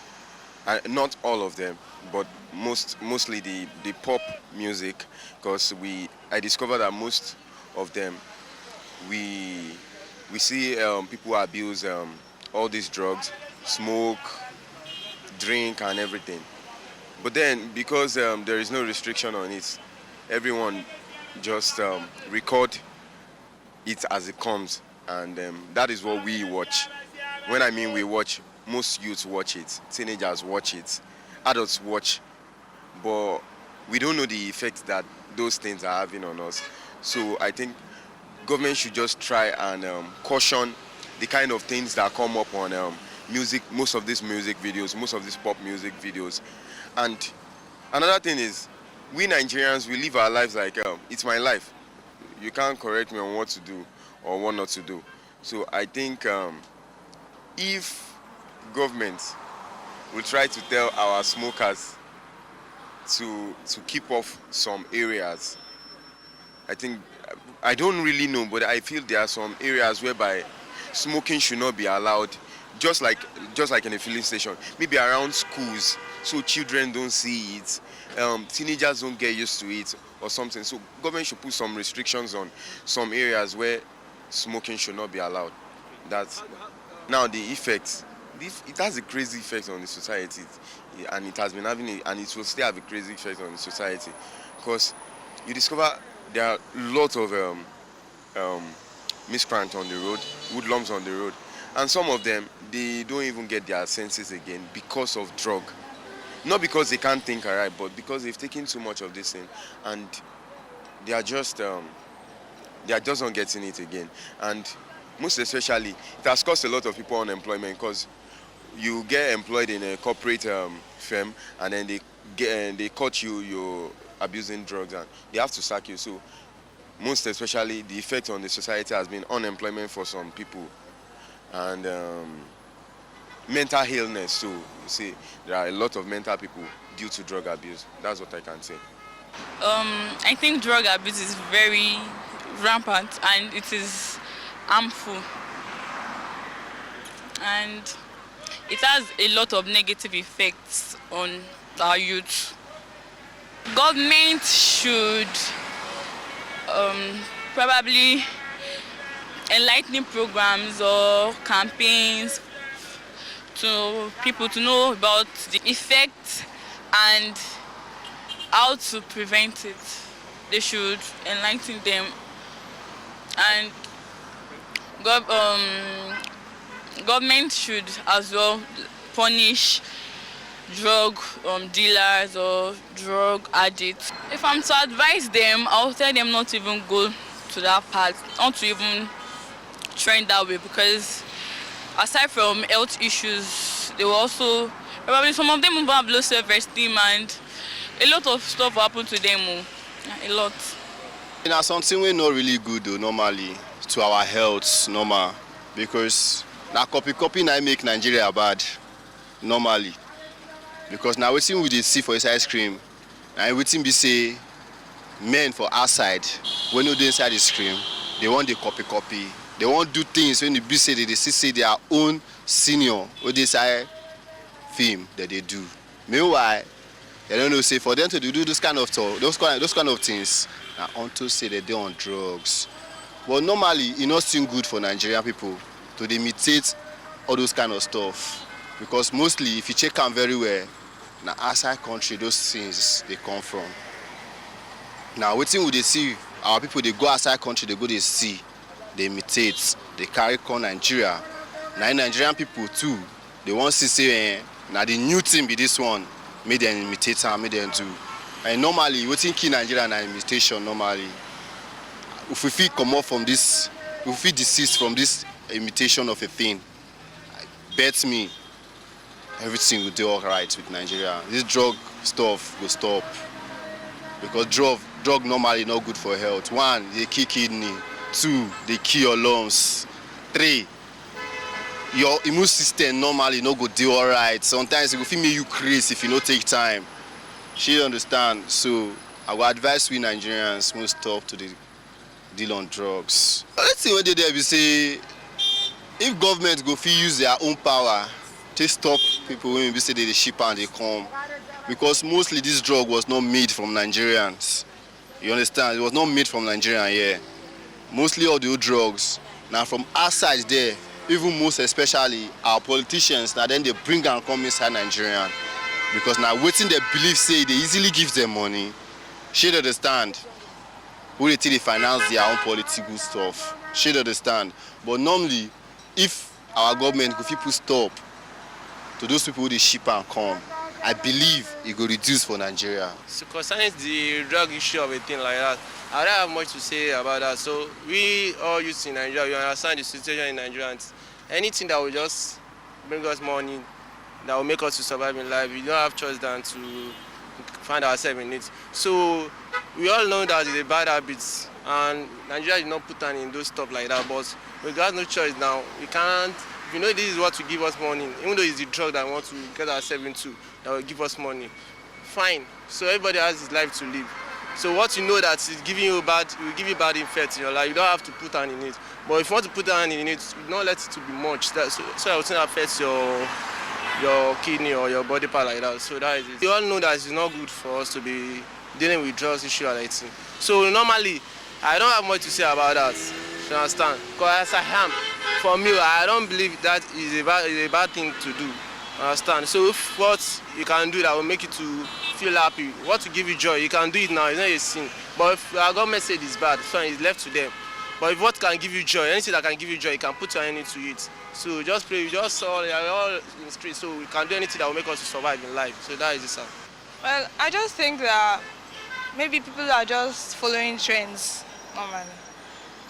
They think that, okay, you need to do drugs before you can be noticed or you can be cool. And I know that one is not like true. It's not true. I don't think people should solely depend on other people's opinions on drug abuse, because they know within themselves that, okay, this thing I'm taking that is not right. I know that the consequences of taking this or taking that one is, I know what is going to happen. So I don't think others' opinion on the use of drugs should be used. And they've already started doing it, basic campaigns on the TV, on social media about drug abuse. But the campaign zone is not the thing that is going to help. If people don't sit and listen and pay attention, then what is the point of doing the campaigns? The campaigns are just going to be erased. So the best way to get through to them is mostly through these influencers that are already used to. Let's just say influencers that are already, like they have high hopes for, tell them things that drug abuse is bad. I'm sure that the intake of drugs and the substance abuse will be reduced. Okay, my name is Adeyanju Adela. Okay, so my take on the topic, well, I feel the government has a lot of work to do, because it is, with the way things are going now, the youth of this age, or let me say our Gen Z youths, let me put it that way, they've taken this drug of a thing so serious. Now it now looks like a day-to-day activity. So I feel the government has a lot of work to do. They have a lot of regulations to put in place to curb let me say, misuse of this drug, and the society at large also has a lot of work to do with the help of the NDLEA. I feel there's a regulation in curbing that of the pop culture, but like I said earlier, they've turned into a daily activity. They feel it's something they can do or they should do on a regular. So since there's a body that is in charge of the promotion of music and videos, whatever, so I feel they should still work with the NDLEA, with the government, so they can always put them in check. So I feel they are not really putting them in check. So that is why they feel they can just promote it at their own wish. The effect on the society has grown negatively, because there is hardly any way we would see any youth of these days that is not into drug, either drinking, either smoking or whatever. So it has really affected the youth of this age negatively. So it is the work of the government now and the people, the society at large, to, put everything in check. It's not good, and it has some effects. It makes people mad. They have all mental issues. They should just stop it. Stop the people selling it, or arrest them. That's the best way to stop it. They should stop them from taking it. Anyone they see taking drugs, they should just arrest the person.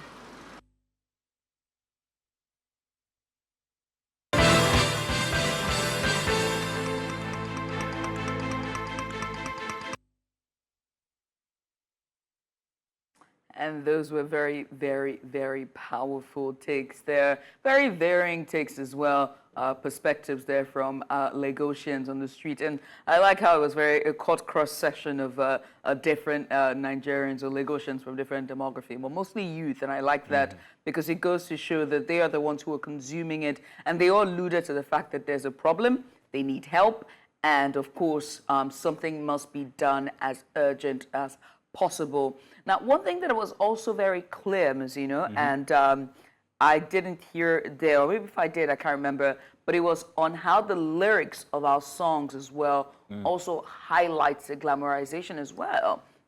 Things like Onkolos or... Funny you should say that, because what you hear sticks more than even what you see. Or exactly. It's an association that's inside of you. You could multitask while you're listening to anything. Absolutely. And that's where it actually takes effect. Glamorization when it comes to Afrobeat or any genre, whether foreign or local, that as well. Also a big deal. And the fact that I was at a party the other day and I saw kids singing a lyric to a song that were absolutely not for kids.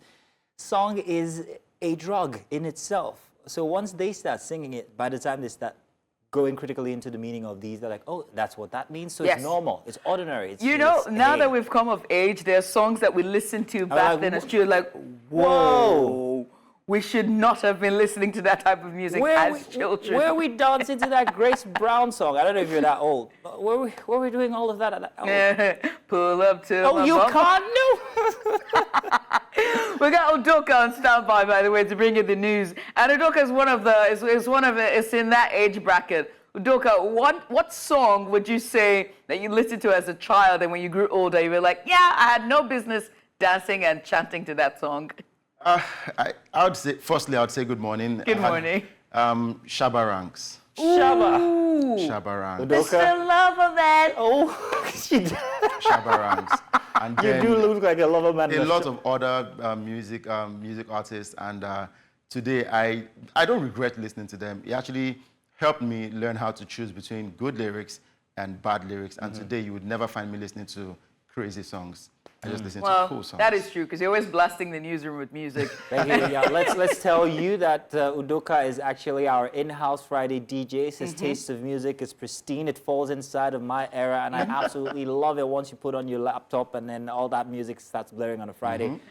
It's grand. Now, thank you. Let you bring us what you are here for. Let us do what we're in the room to do, which is sports. And yes, we are here. We're here to talk sports, and we bring you the very best of sports information as Nigeria's track and field star Tobi Amusan has been cleared of anti-doping violations by the Court of Arbitration for Sports. The 26-year-old world record holder faced allegations from the World Anti-Doping Agency over whereabouts failures. Now, CAS dismissed the appeals by the Athletics Integrity Unit and the World Anti-Doping Agency, upholding the World Athletics Disciplinary Tribunal's decision that Oluseun committed no anti-doping offenses. While the CAS panel found 2 filing failures, they did not support the alleged third failure that could have led to a 2-year ban. Now, this verdict is a significant relief for Oluseun and her supporters in Nigeria. With her name cleared, Oluseun can now focus on winning gold at the upcoming Paris Olympics. Moving on from the Olympics, let's talk about football now, as Football Kenya Federation Premier League champions Gor Mahia have been licensed to participate in the 2024-2025 CAF Champions League, marking their return after a challenging absence. Previously excluded, despite winning the league, they failed to meet club licensing requirements due to debts to former foreign players. Now, Gor Mahia is among 4 Kenyan clubs granted licenses by Football Kenya Federation's first instance body. Now, clubs must be licensed through the CAF Club Licensing online platform and also meet the criteria in sporting, infrastructure, personal and administration, legal and financial aspects. The FIB thoroughly reviewed compliance, and they will guide and potentially revoke licenses if the standards are not met. And the status of arch rivals AFC Leopards remains undisclosed, adding suspense to the local football scene. And from Africa, let's go straight to the English Premier League and let you know that Aston Villa have signed Chelsea left-back Ian Maatsen for £35 million. The 22-year-old spent the second half of last season on loan at Borussia Dortmund, helping them reach the Champions League final.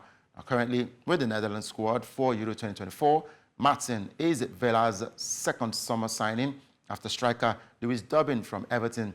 Now, Chelsea acquired Maatsen in 2019 from PSV Eindhoven and impressed during loan spells at Charlton, Coventry, Burnley, and of course the Borussia Dortmund over there in Germany. Here, Burnley win promotion to the Premier League in 2022-2023. And of course, he struggled for regular minutes under Mauricio Pochettino at Chelsea, where he made 15 appearances last season. Now, during his loan spell at Borussia Dortmund, Maatsen played 23 times and he scored 3 goals. From football, let's head straight to the world of car racing, talking about the Formula One, where Max Verstappen is dominating left, right, and center. Yet again, Max Verstappen narrowly secured a pole position for the Austrian Grand Prix sprint race, edging out Lando Norris by 0.093 seconds. Verstappen, despite being unhappy with his tires due to a chaotic session and crowded track, he was the last of the front-runners to finish. Oscar Piastri secured third with 0.301 seconds behind Max Verstappen, followed by George Russell and Carlos Sainz. Now, Sainz's teammate Charles Leclerc missed the chance for a flying lap, and he will start in 10th position.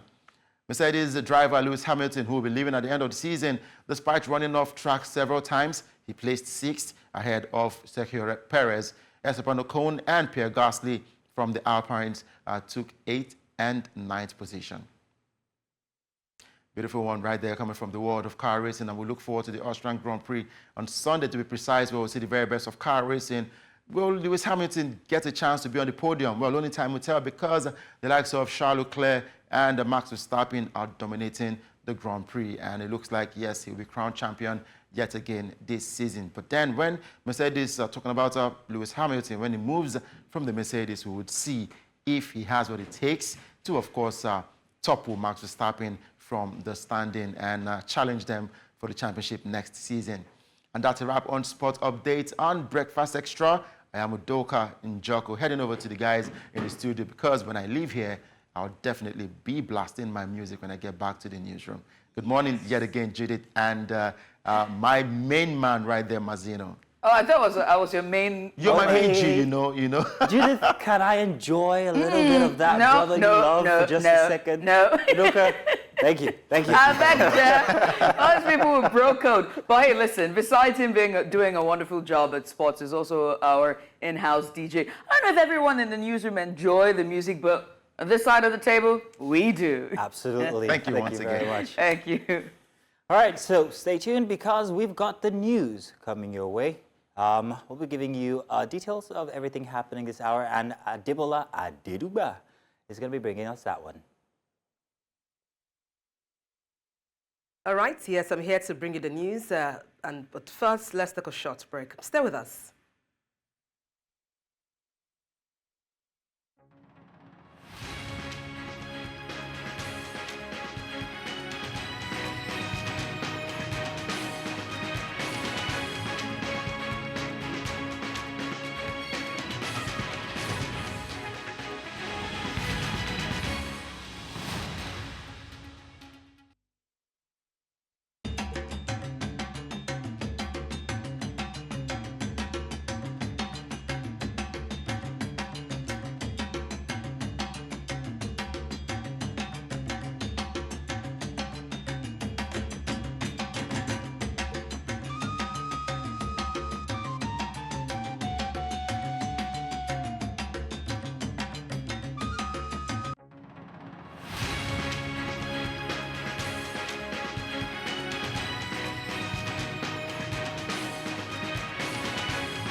Hello and welcome once again to Breakfast Headlines. I am Adebola Adeduba.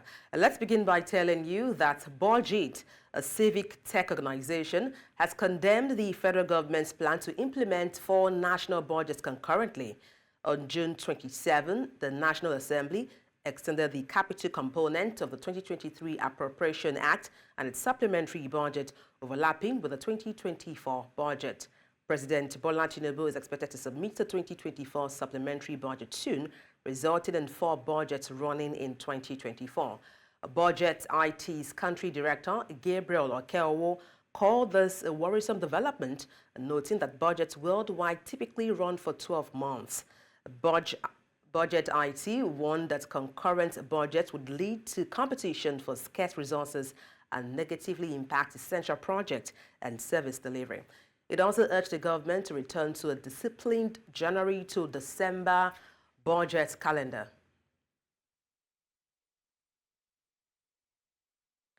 The presidency has clarified that the 2023 budget extension ensures full project execution following criticism by civic tech organization BudgIT.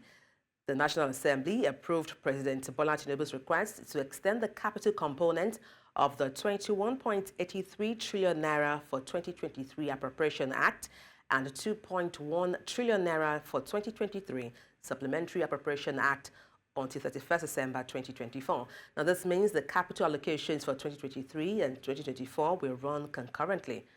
Presidential advisor Bayo Ononuga explained this decision addresses funding delays that prevented project execution. The extension allows for the completion of these projects, such as those under the Ministry of Agriculture and Food Security.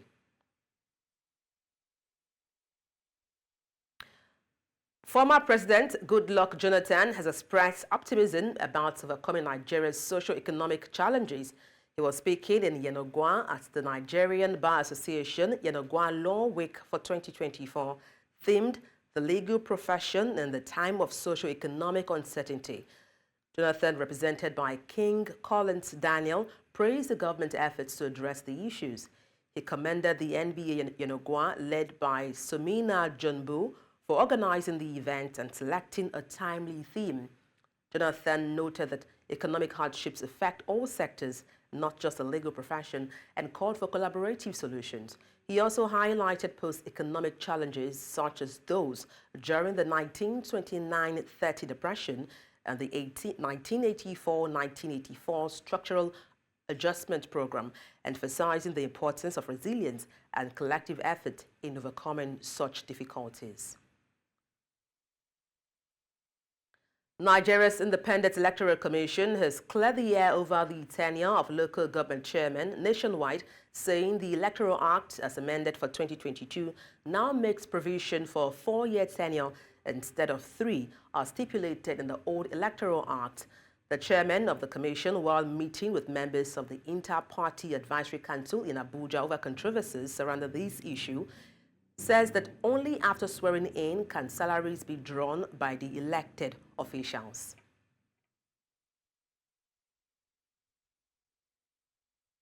In the exercise of its powers as the lawmaking body for the Federal Capital Territory, the National Assembly extended the tenure of the area councils from 3 to 4 years, thereby aligning it with executive and legislative elections nationwide. This is one of the important provisions of the Electoral Act 2022. The Act came into force on Friday, 25th February 2022, 2 weeks after the last area council elections in the FCT. For the avoidance of doubt, tenure is not defined by the date of election, but the date of the oath of office for executive elections, or the date of inauguration for legislative houses. For the executive, the tenure belongs to the elected individual, while for legislators, the tenure belongs to the legislature. A president, vice president-elect, governor, deputy governor-elect, senator-elect, member-elect, chairman-elect, or councillor-elect cannot start exercising the powers of office and drawing from the remunerations attached to it until such a person is sworn in or the legislative house is inaugurated. The governors from the southern part of Nigeria, under the aegis of the Southern Governors Forum, have called for the consideration of the ability of each state to pay the new minimum wage. Their call came as the Nigerian Governors Forum said it will continue to engage stakeholders to reach a mutually agreeable solution to the new minimum wage crisis.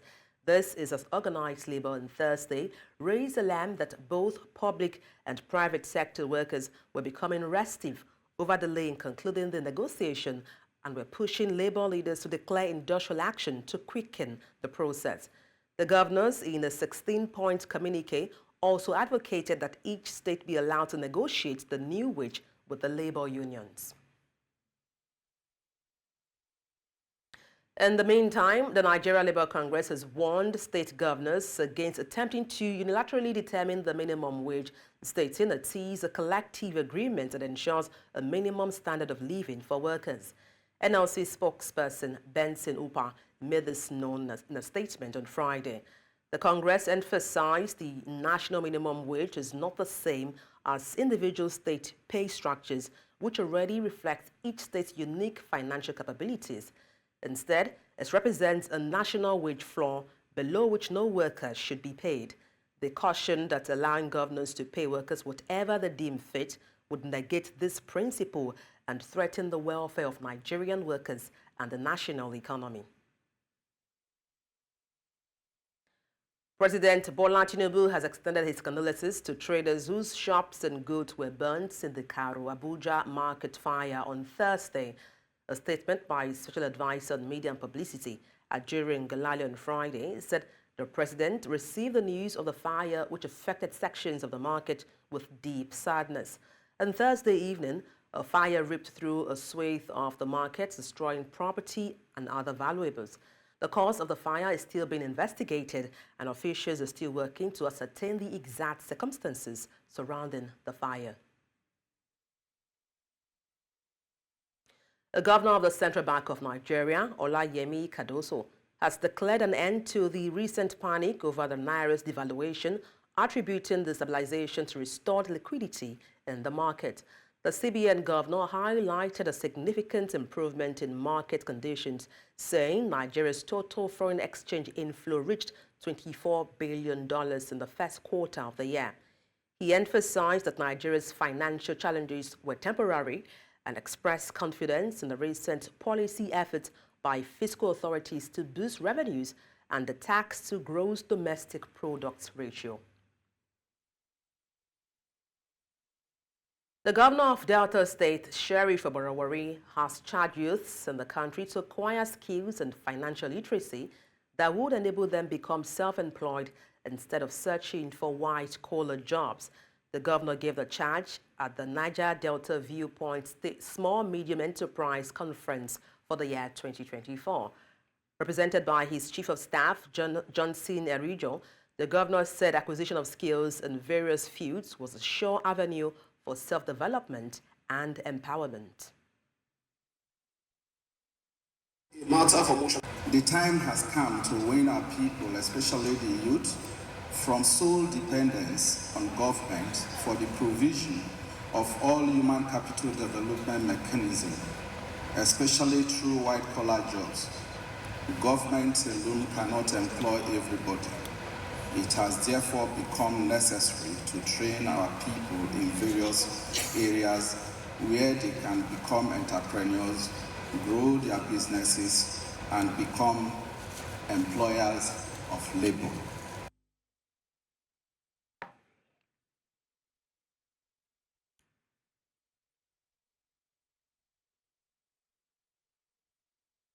In North Africa, incumbent Mauritanian President Mohamed Al-Chike El-Ghazouani says he will be the first to bow to the outcome of elections when the results are out.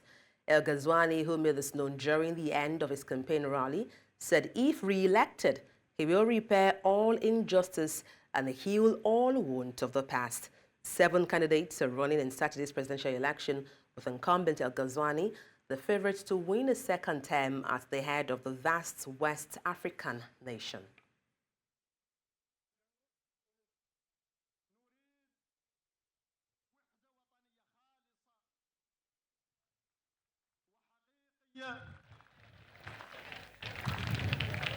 تجبر فيها مكوناتنا الوطنية كاملة وفئاتنا وشرائحنا الاجتماعية كاملة نفس المكانة ونفس المنزلة ونفس الحقوق ونفس الاعتبار.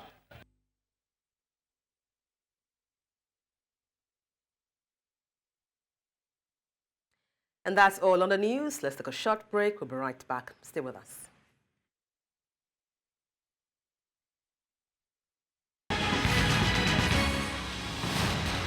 And welcome back, and this time to Wellness Central, where we discuss important health topics to help you stay informed and empowered. And so today we're discussing a rare but serious condition. It's called scleroderma. Now this autoimmune disease affects the skin, connective tissues, causing them to harden and even tighten. Now, to shed light on this condition, we have 3 special guests with us here today. Dr. Igbebu Echeogena, consultant, rheumatologist, Lagos University Teaching Hospital, Ikeja; Elizabeth Onuoha Ozumba, author and a dedicated scleroderma advocate; and Tara Isida, a lawyer and a brave scleroderma warrior willing to share her personal journey. Ladies, thank you very much for joining us today. Thank you. Thank you for coming on. May I pose the first question to Of the course, doctor? please. First off, what is scleroderma about? How does it manifest at the beginning stage, critical stage? What should we know about it? Okay. What you should know is the scleroderma from the name as a Greek word that means skin hardening. So it is a rare autoimmune connective tissue disease that will manifest with hardening of the skin and other internal organs. So it will manifest usually, early manifestation of this disease, the patient will complain primarily of swelling, which is the initial process, swelling of the digits, the fingers, the toes, and then it will progress to hardening of the skin. So the patient will complain that, I can't pinch above my skin. It's so hard that it feels like I'm wearing a tough or hard cloth on my skin and I can't go above it. And then other symptoms, which we call, one of it is Raynaud's phenomenon. So the patient complains that you have discoloration on your fingers and your toes. Also, sometimes you have pain on the tips of your digits. And then it's worse with cold, it's worse with emotional stress. And there's change of color from initial white, meaning that blood is not getting to that digit. Then it becomes blue, showing that really and truly there's decreased oxygen in the digit, and subsequently there's reperfusion, which comes with the color red. So that's what patients typically will present with. And there are organ manifestations, because this condition is really rare, and sometimes it's confusing to the practitioner or the family members. Subsequently, they will complain of chest manifestation, meaning difficulty with breathing, because it's fibrosis, the lung tissues become hard, Patient walks a short distance and starts to feel breathless, has to sit. Other manifestations may include renal manifestations, where you now have the complication of the kidneys. And also you can have heart manifestations, where you have hypertension in the heart. So those are the manifestations you might see when the patient has scleroderma. And it's important to know that it can just be the skin manifestation, where the patient has one part of their skin hard and tough, and then it can be now progress, or it can stop at this stage. The importance is that if it is actually gotten early, meaning in the early stage where you have the edema and just hardening in few parts, it can stall the progression of the disease. You can stall it from getting worse, and you can just manage, even if the patient has a risk factor of eventually getting severe, you can manage it at that critical stage, and the patient just remains at that stage, and there's no progression of disease.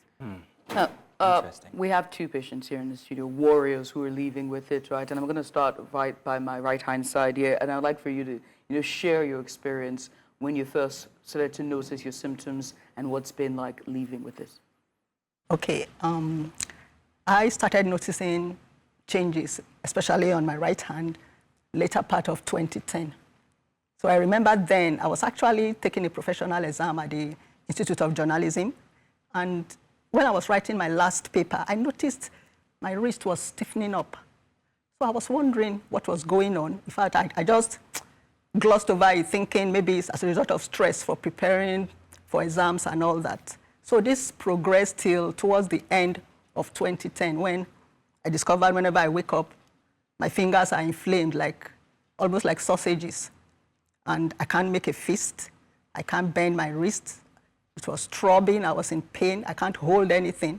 So luckily for me, someone pointed me in the right direction. So I went to a hospital where a series of tests were carried out, and everything seems to be fine. But I knew there was something wrong. So after several other tests, which included having to take my blood out of the country for analysis, So when the results came back and I was told I had this condition, I remember then I was like, I almost bolted out of my seat when the doctor was telling me. I said, what, sclero, what? What's that? So she tried to explain to me what was going on, just like a doctor just said. And then from there, I was referred to the dermatology clinic at Lut. I would say my getting to a dermatology clinic was my saving grace, because luckily I came across Dr. Akinkube, who is a dermatologist, and luckily for me, she was knowledgeable and knew what was going on. So between her, me, my doctors, this is my 14th year living with this condition. You used the word manage. So is it that it's incurable? It doesn't have a cure. Scleroderma doesn't have a cure. It is not contagious, but with early diagnosis and good management, you could somehow slow down the pace at which your body is being attacked and destroyed by itself. The doctor also used, Dr. Gebo, you used the word, well, the word is scleroderma, which is hardening of the skin. However, you noted that it also affects internal organs as well. Okay, yes. So there are two forms of it. There's the localized, when it affects only the skin, and then you have the systemic. Okay. With the systemic, you also have the limited, which is a rare, milder form of it, and then you have the diffuse form, which is a more severe form of it. In as much as it's just the skin, because usually the skin manifestations are seen first, but it also has systemic manifestation, meaning internal organs are being affected. And there's an entity also where you just have internal organs being affected, but there's no skin thickening. And so that part, when you have that, it might be a bit dicey for people to diagnose. But the advantage of that is that it usually presents with what we call Raynaud phenomenon, which I said again, when the vessels become constricted and they're not dilated, so there's decreased perfusion, especially to end parts of the body, the digits on the fingers, the ears, the nose.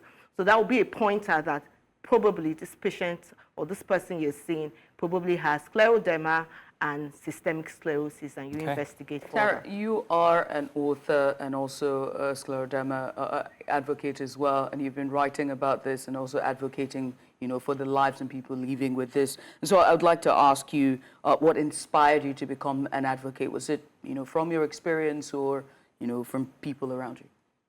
Well, yes, definitely from my experience, because I haven't had anyone or known anyone with the condition until I was diagnosed with the condition. Elizabeth is more of the author and advocate. I just became diagnosed last year, February, and my journey to it started the year I turned 50. I started having allergic reactions. Oh, you mean you're 50? I thought you were 40. Thank you. I started having allergic reactions, and I'd never been allergic to anything in my life. No food, no medication, nothing. And I saw a dermatologist. We ran an allergy test and everything, and it came out negative. And I was put on antihistamines. And it took like a year or so of having antihistamines all the time. I did, because I had a younger sister that died in '95 of lupus, and that's an autoimmune condition. I asked if, it was lupus, and we did a test for lupus, but it came out negative. So I thought, okay, maybe hormonal changes, menopause, maybe that's why this is happening. And after a while, it stopped. And then I noticed the scalp started to shed a lot, and I noticed discoloration on my cheeks. And I thought, okay, maybe age spots or something, and then I became very fatigued. To walk from one place to the other, I would be panting, I would be tired. And finally, my mouth couldn't open as wide as it ought to. And then I went back to the dermatologist. And when she saw me and saw that, she just said, you know what, I think this is the diagnosis, but go and do a test. So unlike Lisbeth, the test was carried out here. It's 10 years after, and I did a panel test. They did about 18 tests to cancel out which of the autoimmune diseases it was, and scleroderma and myostasis. So I had two overlapping conditions presented themselves. Now that you're talking about this, it now begs to ask a question of the biggest challenges both of you have faced, as Elizabeth and Tara. What are the challenges that you face living with this in Nigeria and in raising awareness about this disease? I'll start with you, Elizabeth. Okay. First off, before I decided to write, I had encountered so much difficulty, especially living with this condition in Nigeria. First off, when people see you, scleroderma changes your whole appearance. So when they see you, they have this feeling that you have one kind of contagious disease, which is not true, because scleroderma is not contagious. So they feel that nobody wants to come close to you. They also assume maybe you are being bewitched, that village people somewhere is after you, stuff like that. So at a point, I got tired of trying to explain myself to people, because it was really tiring. Because no matter how you try to explain, they still want to drag you off somewhere for one deliverance, something, or to drink something for Nigeria. A cure like that. Very, very Nigerian. So I met a friend of mine who is like a mother to me. So she advised me, so why don't you write a book and tell your story? So that was how I got up one day and started writing. And before I knew it, chapter 1 was ready. And when I sent it off to the publishers, they were like, okay, where are the other chapters? So I said, okay, this is something good. So that was basically why I decided to write and tell my story. And since then, thankfully, people who have read have come to be more aware of the condition. Now, these days, nobody looks at me and feels that I'm coming to infect them with anything. Instead, I get concerned questions. Oh, Elizabeth, is the sun too hot for you today? Can you come out? Because naturally, when the sun is so hot and I come out at times, I itch. Oh. Because it affects me. And also, people now understand me better, understand so many things better. So that is basically why I decided to write. Doctor, okay. I think for me, the greatest challenge is, like she said, ignorance. Even and I would say that it's something that even the doctors are not aware of. I think I was very fortunate to meet with medical personnel that could understand and see immediately what was going on, because a lot of doctors even are ignorant about the condition. So that's one of the challenges. Another challenge is the cost of medication. Now, when immunosuppressants, which is basically a drug to suppress your immune system, is the kind of drugs that people that have had transplants use, so that their bodies are not fighting against the organs that they've gotten. So they're very expensive, and we use those drugs every day. I take like 1,500 mg a day, and the cheapest of the drugs that you can find is about 30,000, and I need 2 packs of that. So that's 60,000 a month. Oh. And that's the cheapest. If I wanted to, and generic, that's a generic name. If I wanted to go to the main manufacturer, I'll be doing 120, 130 a month, or That's 160 self. Very interesting challenge there, because now you want to add something? Yeah, I would like to add something. So aside from the medication, which she rightly pointed out as are very, very expensive, Childrema gives you a totally new lifestyle. Yeah. Your life changes. If you notice, I have a wig on. I'm not a wig person. I never noticed. I thought it was your hair. I'm not a wig person. But as a result of the treatment plans I've had with this condition, I noticed I started losing hair. So what happens? What do I do? Because I have to go out every day. So now I have to hug wigs like a long-lost lover. Basically, I have to hug wigs like a long-lost lover. So you have to look after yourself. If you notice, I've got makeup on my face. Yes, every woman uses makeup, but some can decide to just go out without makeup. But I can't do that because I've got patches on my face as a sort of skin discoloration. Makeups don't come cheap. Good quality makeups don't come cheap. So all that involves money. Your dressing changes too. You can't expose skin. You can't show skin.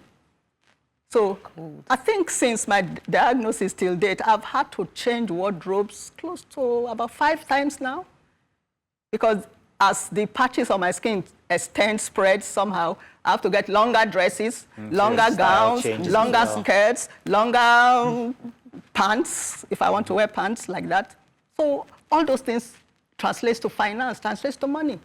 And sadly, some of us patients who are not working as a result of the condition, because it could lead to so much damage to your hands, especially that you can't even hold down a job anymore. So people like that, who don't even have caregivers, who don't have supportive family or friends to help them, what do? So they are at the mercy of whoever is there to help.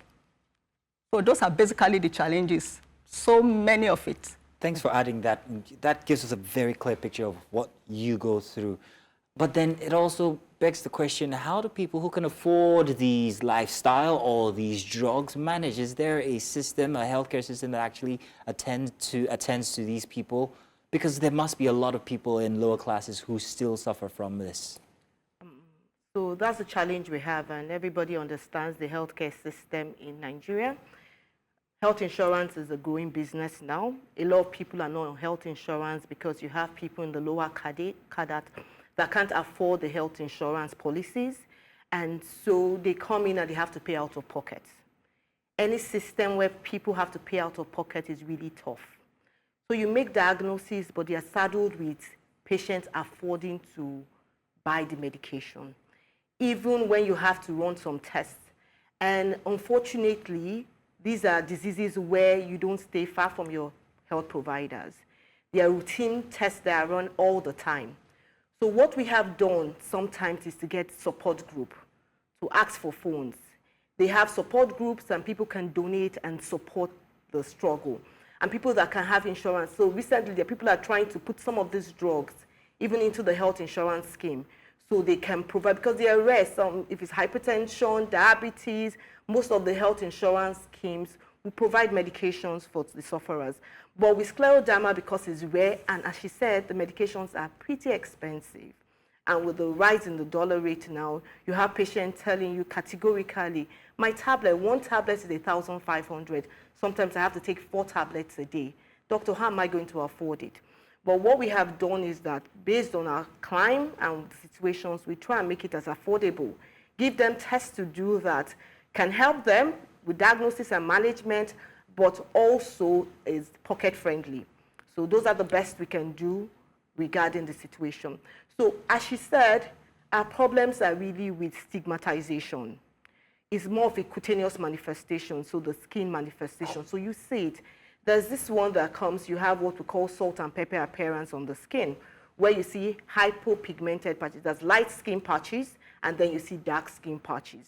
So the salt and the pepper on it. So it's something, and in this climate where everything is eczema, it's contagious. They see you with it, and the next thing, please, I mean, don't come to school, don't come to work. I've had a patient that was a nurse. I said to her that where she was working, they said to her that you can't have this condition and come to work. We're going to give you time to treat yourself.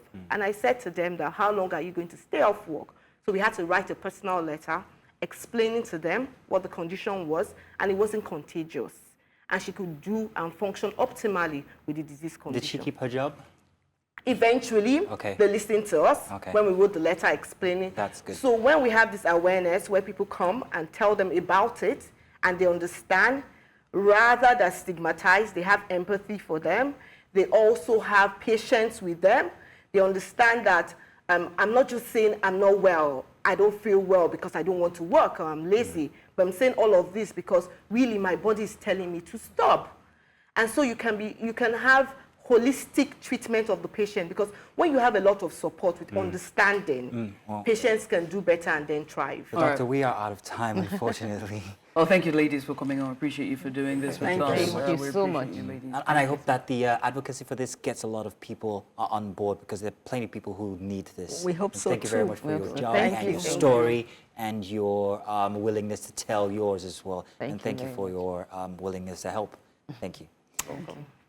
Now, to stay tuned, let's take a very short break. When we get back, a very interesting story that made landfall on social media over the week involving the EFCC. You'll see when we get back.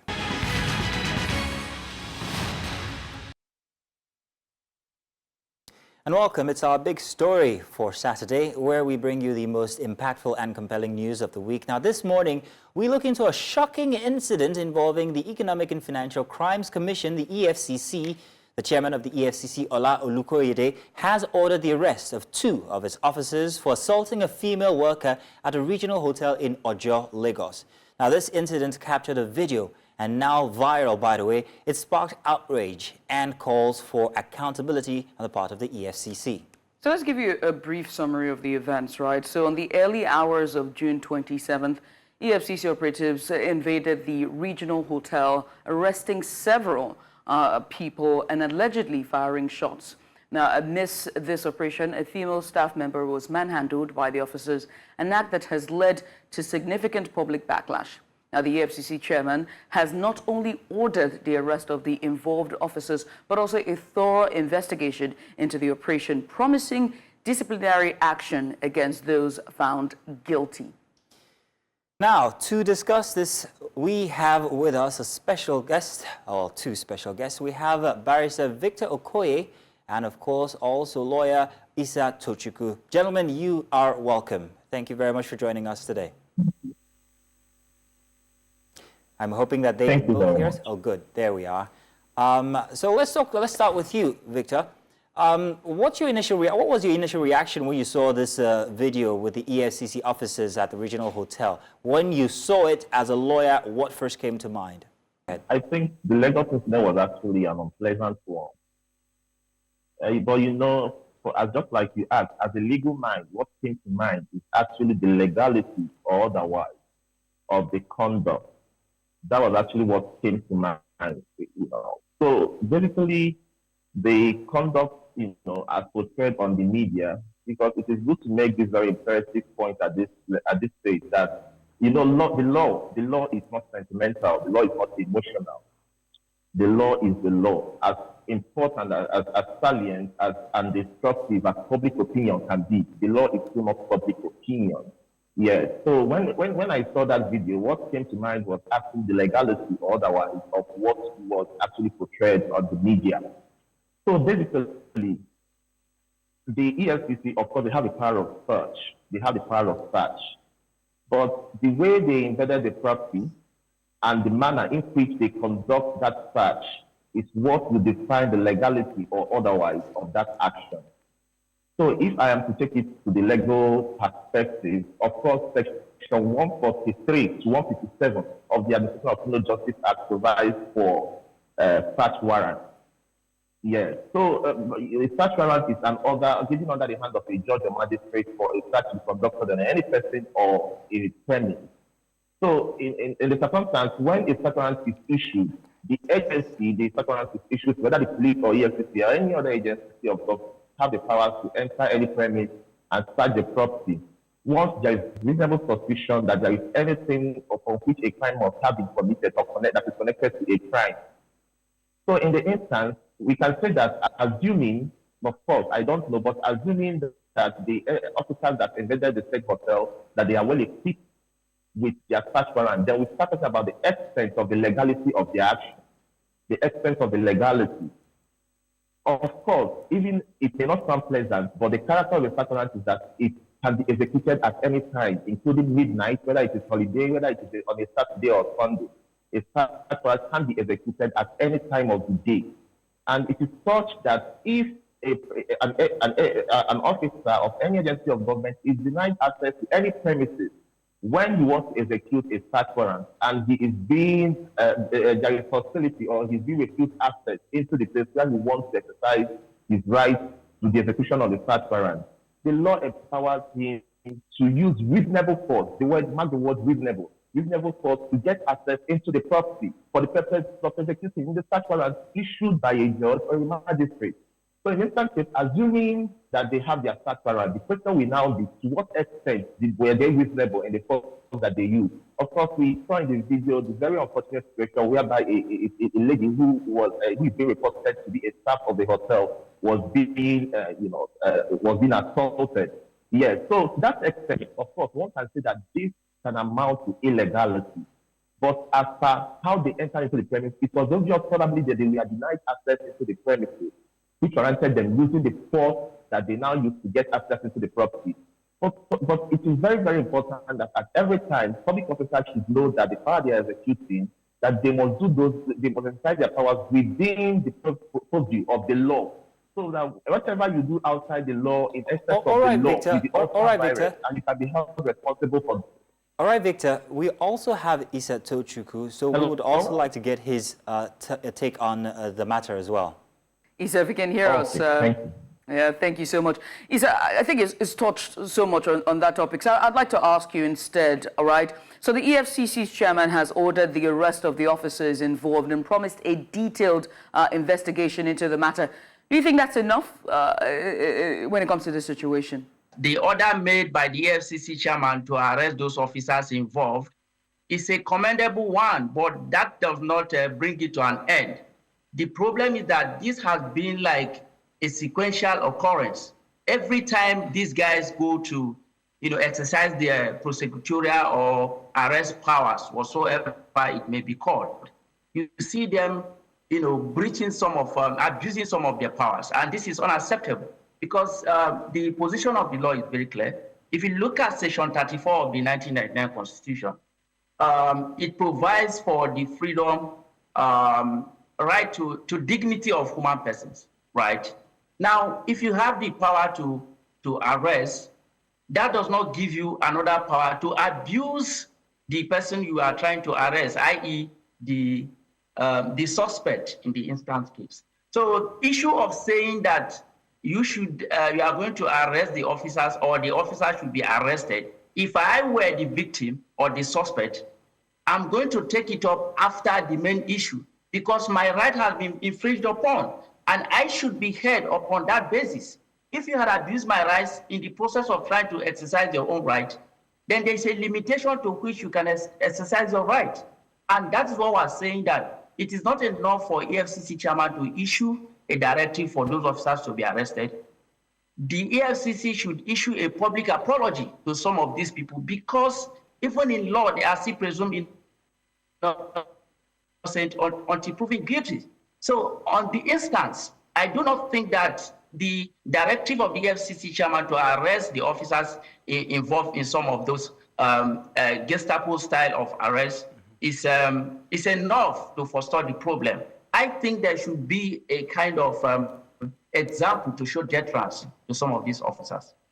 Okay. Now, Issa, I still want to maintain, I still want to talk to you on this one.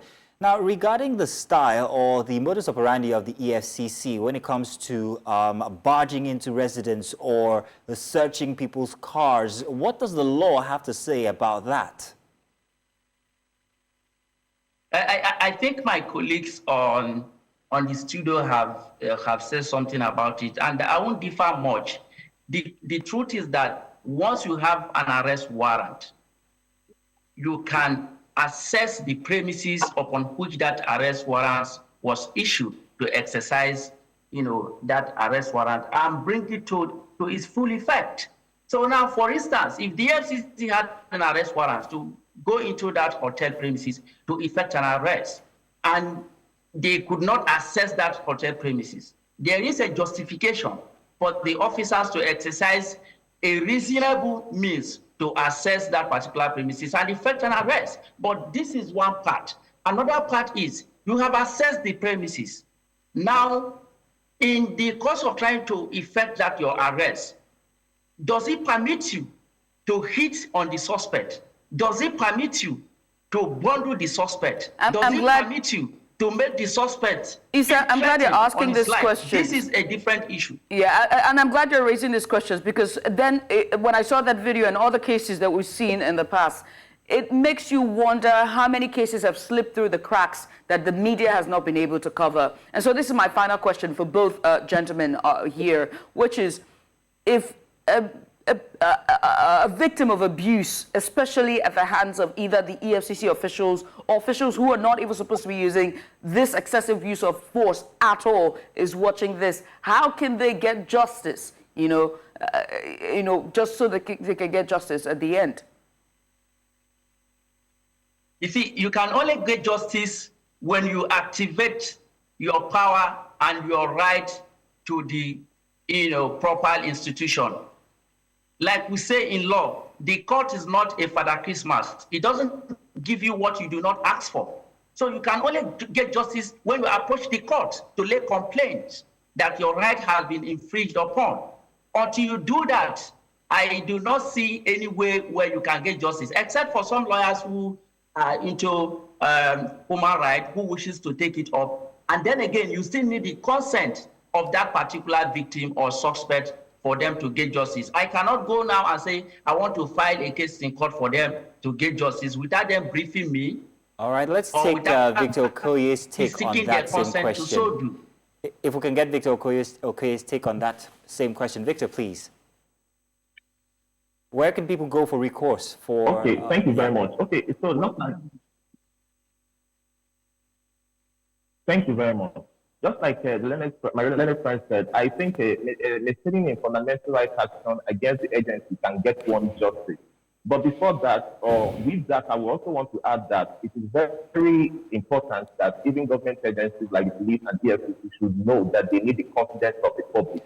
Like, we shouldn't, exercise this right in such a manner that the people will not have confidence in us. I think there is need for us to review these practices, these rights to be exercised judiciously and standardiously in such a way that the people will have confidence in us. We shouldn't be acting like conventional criminals in exercising this right. If not, the people we are supposed to be protecting and defending will now be seeing us as the threat. So it is good that these people, they can get justice in court, but it is my advice to these agencies that they should act within the law and in such a way that the public will have confidence in the agency of government. Thank you very much. Well, gentlemen, thank you so much. We appreciate you for doing this with us. Victor and Issa, they've been with us just talking about the incidents of the videos you just saw now of the EFCC barging into the hotel room and assaulting the female hotel staff. Gentlemen, once again, many thanks for joining us. Thank you.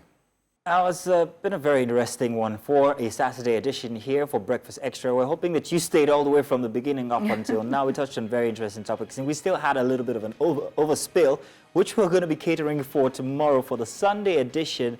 But what was your best one? Oh, every single one was interesting, of course. She's been very diplomatic. No, Regata, It's everything all was good. interesting, and I do hope that you also found everything interesting as well. Yeah. But hey, guess what? There's more tomorrow.